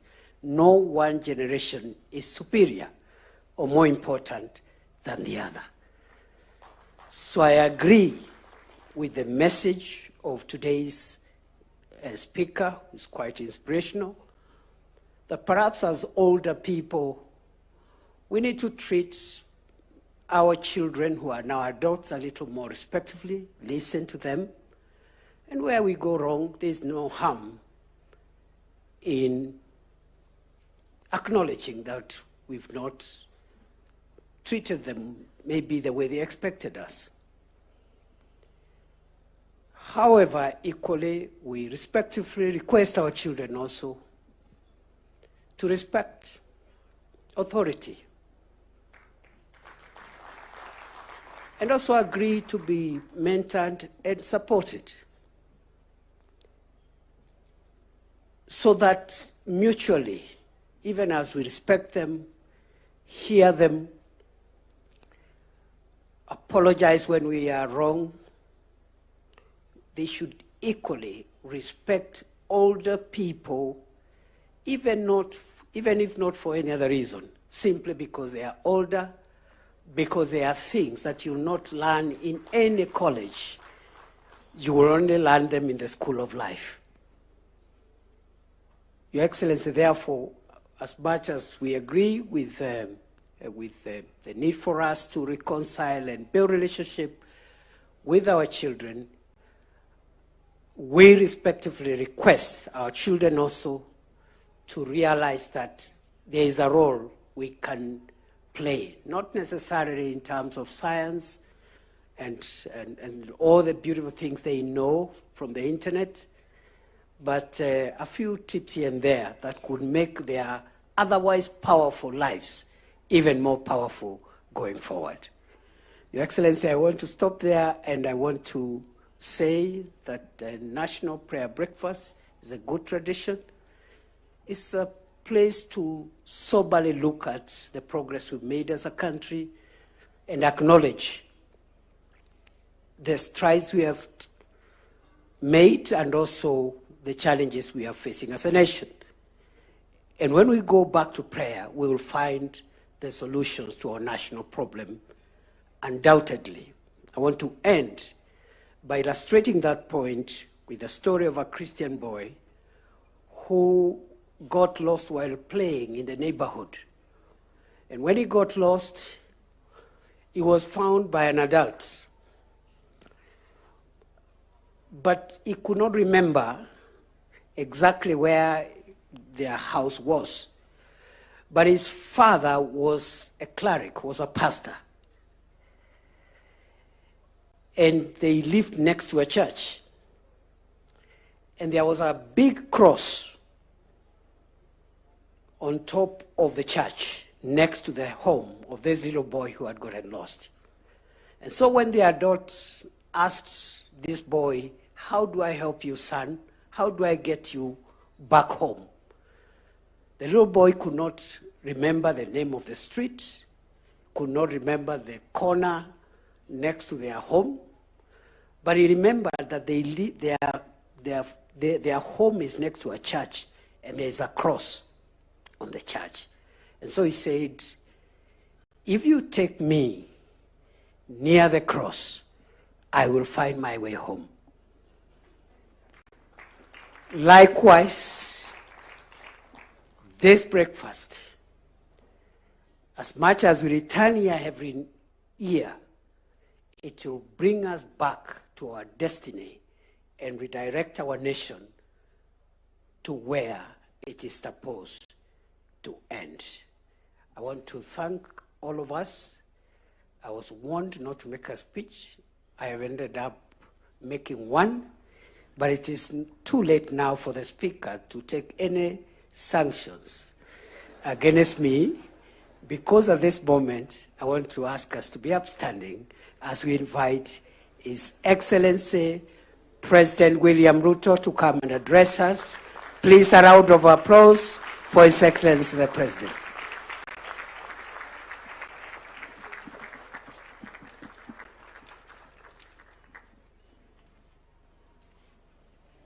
Thank you very much, Mr. Deputy President. Excellencies, honorable members, ladies and gentlemen, good morning and take your seats.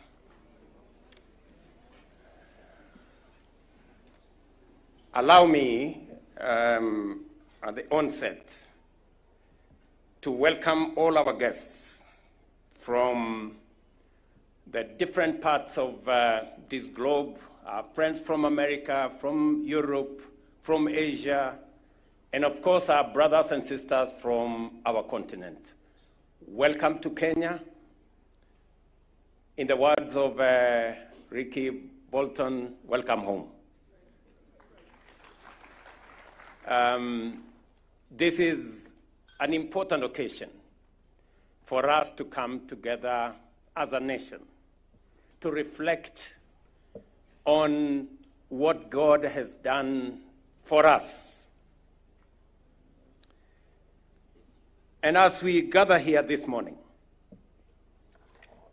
and we have done this every year since the National Prayer Breakfast was launched in 2003, to pray for our nation, forge unity, and build bridges across political, religious, and community divides. Our presence today affirms the National Prayer Breakfast's pivotal role as one of Kenya's most unifying platforms for national reflection, grounded in the bipartisan and interfaith commitment of our nation and led by our parliament. The scripture in Nehemiah 2:20 tells us, "The God of heaven will prosper us. Therefore we, his servants, will arise and build." It is on that basis that we have this year's theme. Let me repeat, the God of heaven will prosper us, and therefore we, his servants, will arise and build. This verse captures the essence and core message of our gathering today. Arise and build is more than a theme. It is a sacred call to action, a renewal of our national covenant rooted in the words of our national anthem when we say, "Let one and all arise with hearts both strong and true." These words are not just a lyrical expression, but a pledge to rise in spirit, in purpose, and in unity. To rise and build is to return to the ideals that shaped our republic so that justice may be our shield and defender, and plenty may be found within our borders. The story of Nehemiah reminds us that every great national renewal begins with a desire to overcome adversity, guided by prayer, faith in God, and bold and decisive actions. Like Nehemiah, who sought and received the king's favor to build Jerusalem's broken walls, we too have received divine permission through the will of the people of Kenya in our election and the favor of history to arise and build our nation, Kenya, into a stronger, fairer, more inclusive, and united country. What made Nehemiah's mission of rebuilding the walls of Jerusalem successful was not just the plan, important as it was. It was the people, men and women, priests and merchants, nobles and laborers, who all took their respective places and stood shoulder to shoulder on the wall, laying brick by brick. As patriotic Kenyans, we must emulate this example. As government, we are committed to the urgent task of rebuilding our society, our economy, our relationships, and uplifting those at the bottom without leaving any Kenyan behind, strengthening our institutions, healing our politics, and securing lasting peace and understanding among us. And I associate fully with the sermon and the reflection that has been exposed to us by Richie Bolden, our speaker today. And Ricky, let me tell you, you're most welcome home. You are most welcome home. And while you are in Kenya, enjoy every bit of what Kenya has to offer. You are in the midst of brothers and sisters and friends and relatives and compatriots. And when you go back to America, please take our greetings to the great people of your country. And you have spoken to us the word of God in a very special way to build the relationships as we do everything else that we're doing, rebuilding our country in the midst of the challenges that exist, that we must, as we build our nation in every other aspect, we must also build relationships between ourselves, between us and the people on the other side of the aisle, between us and the generations that are ahead of us and the generations that come after us, between us and our neighbors, between us and the countries of our region in the East Africa, the African continent, and globally.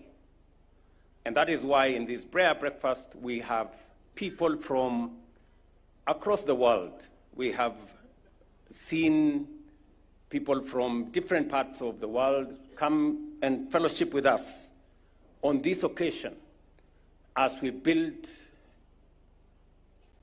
a globe that belongs to all of us in a shared world. And from where I sit, there are many things that we can say, but equally, we have many things to thank God for our nation.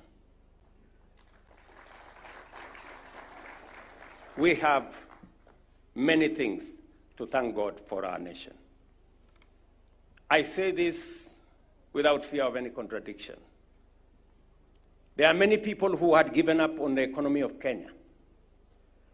There are many, including very senior people globally, who told me to my face that what will happen when Kenya defaults on its foreign obligations. And I told them, I have great faith in my country. Kenya will not be among the nations that will default. I want to thank the people of this great nation, Kenyans, who wake up early, sleep late, work in our farms, work in our factories, work in offices. Many people who commit their talents, their energy, their expertise to get Kenya moving. Because of them, our economy today is different from what it was a few years ago. Inflation was at 9%, 9.6 to be exact, 3 years ago. Today, inflation in Kenya is at 4.1. It had actually gone down to 2.8. Our exchange rate was at 167. Today, for the last 10 months, our exchange rate has stabilized at 128, 129 shillings to a dollar. Today, our foreign exchange reserves are stable.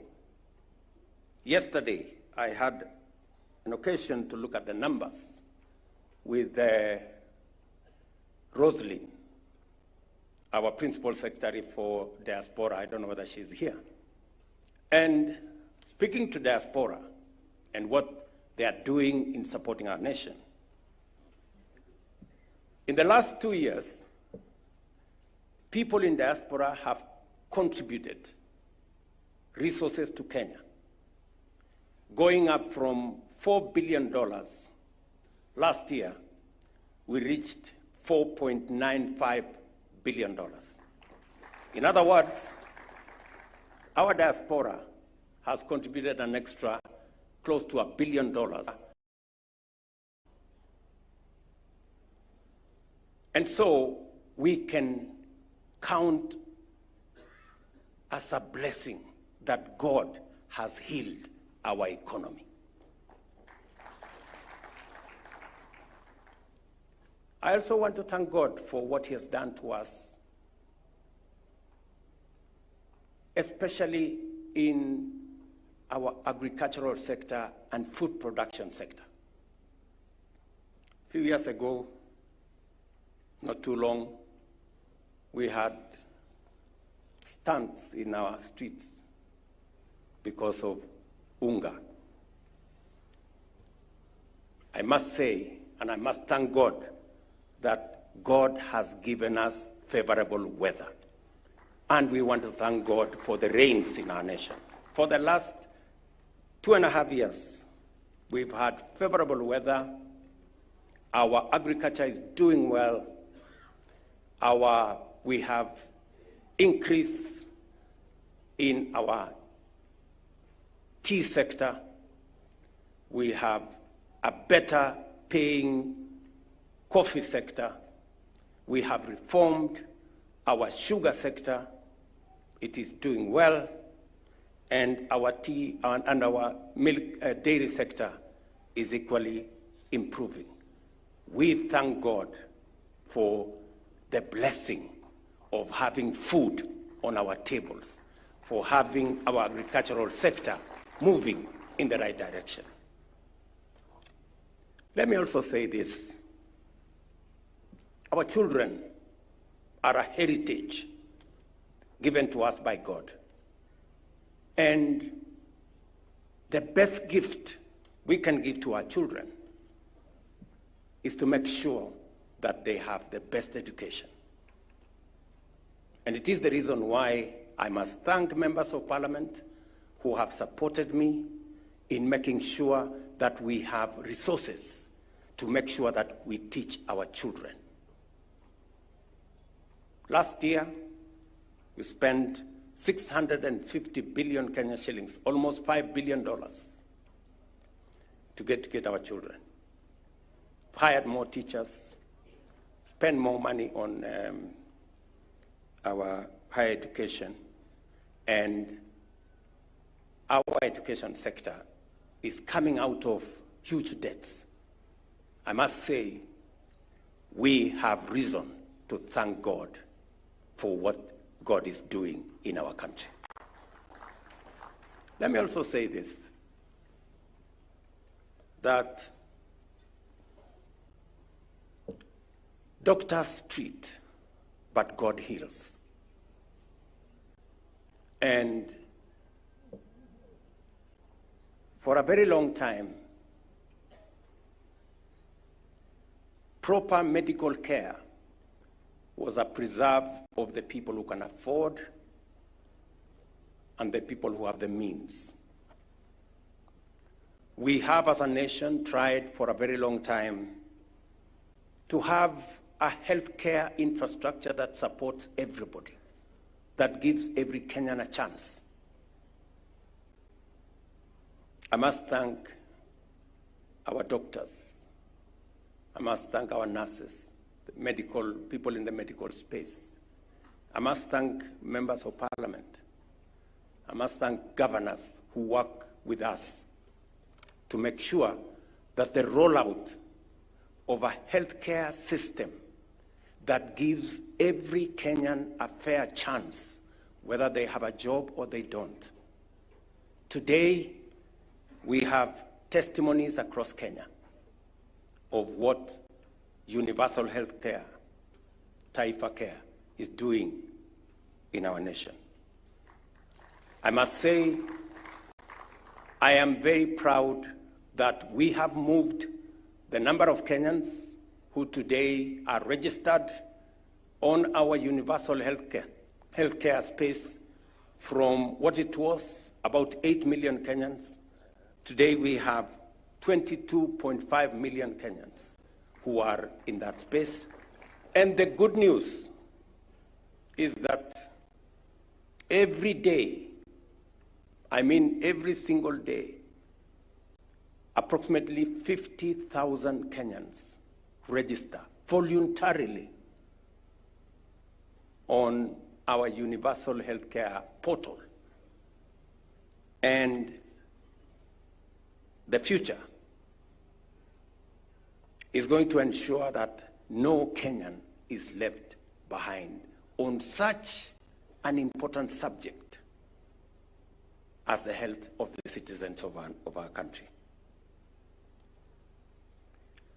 And it hasn't happened because of one person or a few people.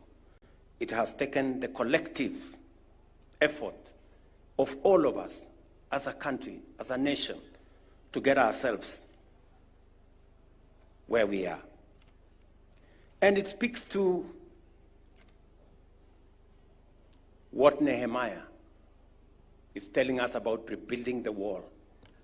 It wasn't a Nehemiah project. It was a project of every person. In fact, if you look at what the scriptures say, even as they rebuilt the wall, they were holding on one hand weapons to make sure that they are safe, and on the other hand, they are rebuilding the wall.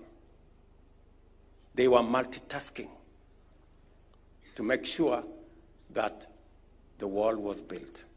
I am asking us, as the people of Kenya, for us to work together. I had a moment of great reflection last week when I went to hand over keys to the first 1,080 homeowners, people we have given a chance because of our housing program, people who live, families who share one toilet, like 5, 6 families in our slums, people who otherwise had no hope of ever owning a home. Today, they live with dignity. And it doesn't stop at the 1,080. Tomorrow, I will be handing over more keys in Kisumu. On Friday, I will be handing more keys in Homa Bay. The week after, I will be handing over more keys in Machakos. And that process is on. We have 150,000 housing units under construction. And it is my belief that we will have more homeowners. We will give dignity to many more Kenyans. And I must say, this has not happened because of a few people. Patriotic Kenyans, Kenyans from all walks of life, have made a contribution. The people who are making their contribution to the housing fund, the engineers, the masons, the carpenters, the electricians, and everybody in between have made their contribution as we rebuild our nation and lift people from a place of indignity and put them at a place where we can all be brothers. I must thank members of parliament also and county governors. We've worked with them, identifying places where we can do markets, worked with the universities and colleges to identify places where we can do hostels, so that again we can give dignity to our business people and our children in our universities and colleges. We will continue to do this together, and we must be careful to thank God for the blessing of a great country that we have and the strides that we are making together as a people. And even as we rebuild relationships amongst ourselves, with our sons and daughters, with our children, with neighbors, with our neighboring countries, and all round, we must be careful always to thank God for what God has done to us and for us as a nation.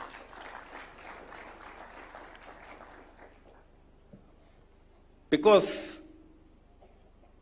it is said, if we are not grateful, if we are not thankful for the little, we can never be grateful for more. And therefore, I want to ask us as a nation, as a people, to work together, to do less of finding fault and to do more of building bridges that can make us even a greater nation. I stand here to tell you that I am confident about the future of Kenya. And I have no doubt in my mind that Kenya is truly a blessed nation. And the future of our country, no matter what happens, is going to be greater than our past. And so, ladies and gentlemen, friends, our neighbors from Tanzania, if we have wronged you in any way, forgive us. Our friends from Uganda, if there is anything that Kenyans have done that's not right, we want to apologize if there is anything. To our children, if there is any misstep, we apologize. To our neighbors, if there is any misstep that we have done, you know, we want to build the relationship that will make our country great and will take us forward. And to each and every one of us, you know, I know today God in his own way has made it possible for us to build the bridges between our political parties. We now have a broad-based government that brings us more people, more citizens, more into one ecosystem that we can plan together, we can work together for the greater good of our nation.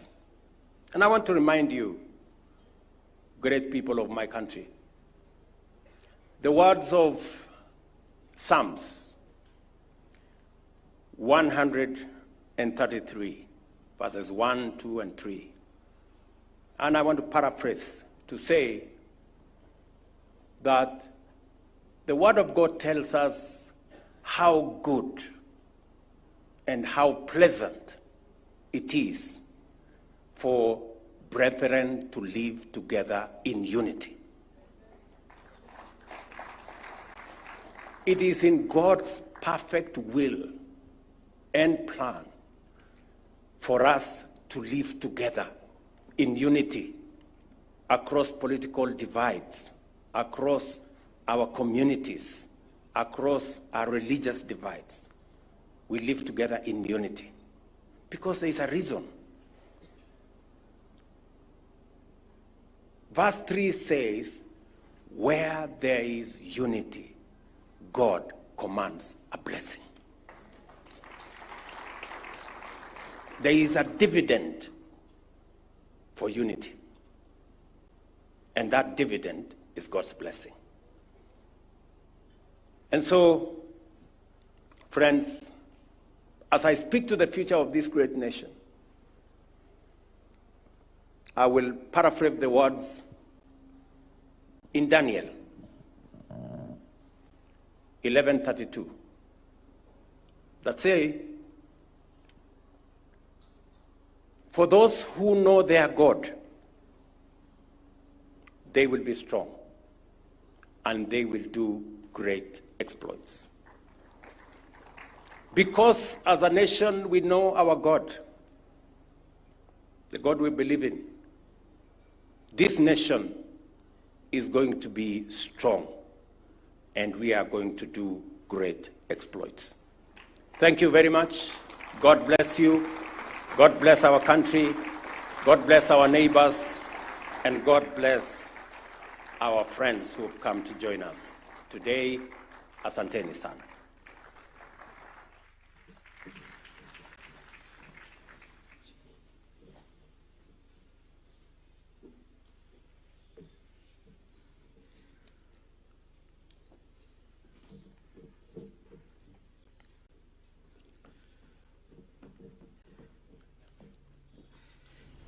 Thank you, Your Excellency. Let me call upon the Speaker of the Senate, the Honorable Kingi, to come and give a vote of thanks.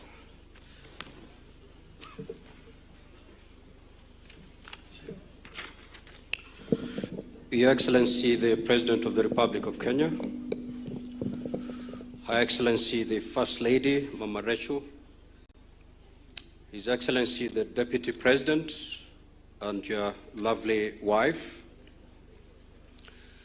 Ladies and gentlemen, my duty here is very brief, is to pass a word of appreciation to those who've worked tirelessly to make sure that the 2025 prayer breakfast is indeed a success.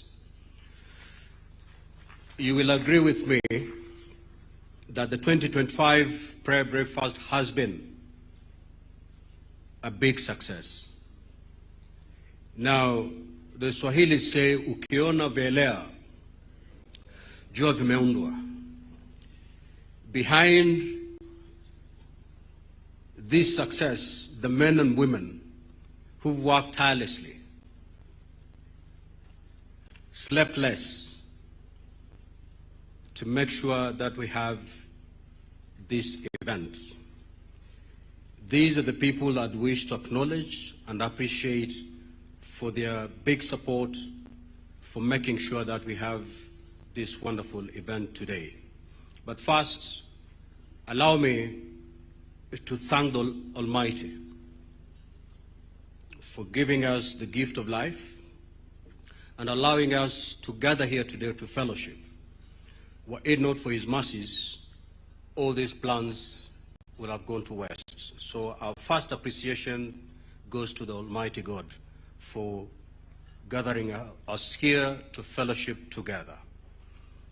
We also want to appreciate the presence of His Excellency, the President of the Republic of Kenya. Mr. President, thank you so much for finding time every year to lead this nation into prayer.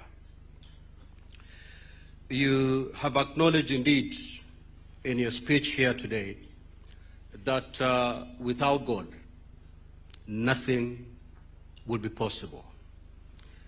Mr. President, the word today that has been spoken to us speaks directly to you as our leader and also speaks to us as Kenyans. The book of Nehemiah is not just intended for the leader, it is also intended to those who are supposed to follow the leader. When Nehemiah went to Jerusalem to rebuild the walls of the city after having been destroyed by the Babylonians, the first thing he acknowledged is that he could not do it alone. he needed the people of Jerusalem to work with him to rebuild the wall. And that's why in the book of Nehemiah, we are being told that Nehemiah rallied the people to work together with him to make sure that the wall of Jerusalem is restored and rebuilt. Likewise, Mr. President, when you took the reins of power in 2022, you inherited a very battered economy. The shilling was at its weakest. The prices of common household commodities was at the highest. Just like Nehemiah, you wanted to rebuild the wall of Jerusalem. But in your case, you wanted to rebuild the economy of this country. And I remember in your speech in Kasarani, you indeed said, I can only rebuild this economy with the support of each and every Kenyan, just like Nehemiah did when he went to Jerusalem. And therefore, to fellow Kenyans, our president could be well-meaning. Our president could be the most hard-working president, but him alone cannot rebuild the battered economy of this country. Each one of us have a role to play in rebuilding this country. And I'm reminded of the words of John F. Kennedy in 1961 during his inaugural address. And he said this, ask not what your country can do for you. Ask what you can do for your country. Fellow Kenyans, we have a responsibility. Yes, we have a leader who has a bigger responsibility, but if we leave it to the president alone, this country will not be rebuilt. I think that is what I picked from the message today. Now, we have our 2025 sponsors who gave in kind and in cash to make sure that this event is a success. The first, of course, is the Parliament of Kenya, both the Senate and the National Assembly. The second is Kenya Power and Lighting Company, followed by NK Brothers, small groups, not as in small groups, but that is the name of the group, small groups. And the fifth one is Mburu of Landmark. These were the 2025 sponsors. We want to say a big thank you, asanteni sana, for standing with us to make sure that we have a wonderful event today.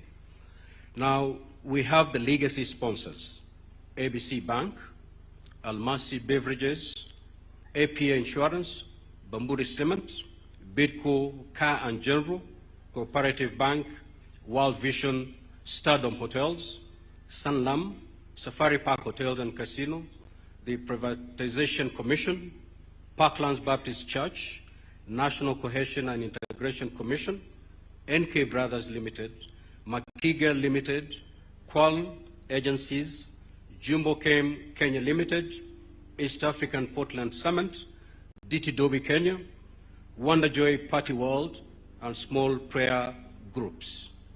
These are the institutions that came out to stand with us to make sure that today we have this very, very successful event. In the event that your name has missed out from this list and you stood with us to midwife the success of this event, please do not take offense. I also say thank you to you. Now, of course, without our guest speaker, this event would have been hollow.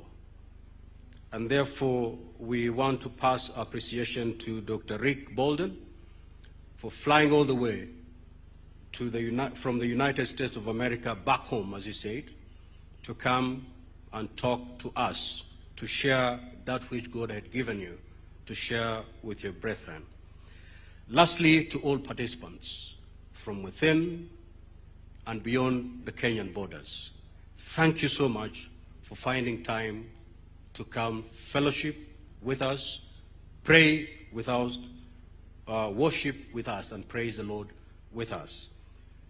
This tent is such a wonderful dome. But without you having found time to come here, certainly it will not have served its purpose. So thank you so much for finding time to come and commune, to worship, praise the Lord with us. I want all of us, look at your neighbor on the right, shake his hand, and tell him thank you so much for finding time to come to fellowship with us. Thank you. Asante. And with that, we return the glory to the Almighty until we meet again next year, 2026. Thank you so much.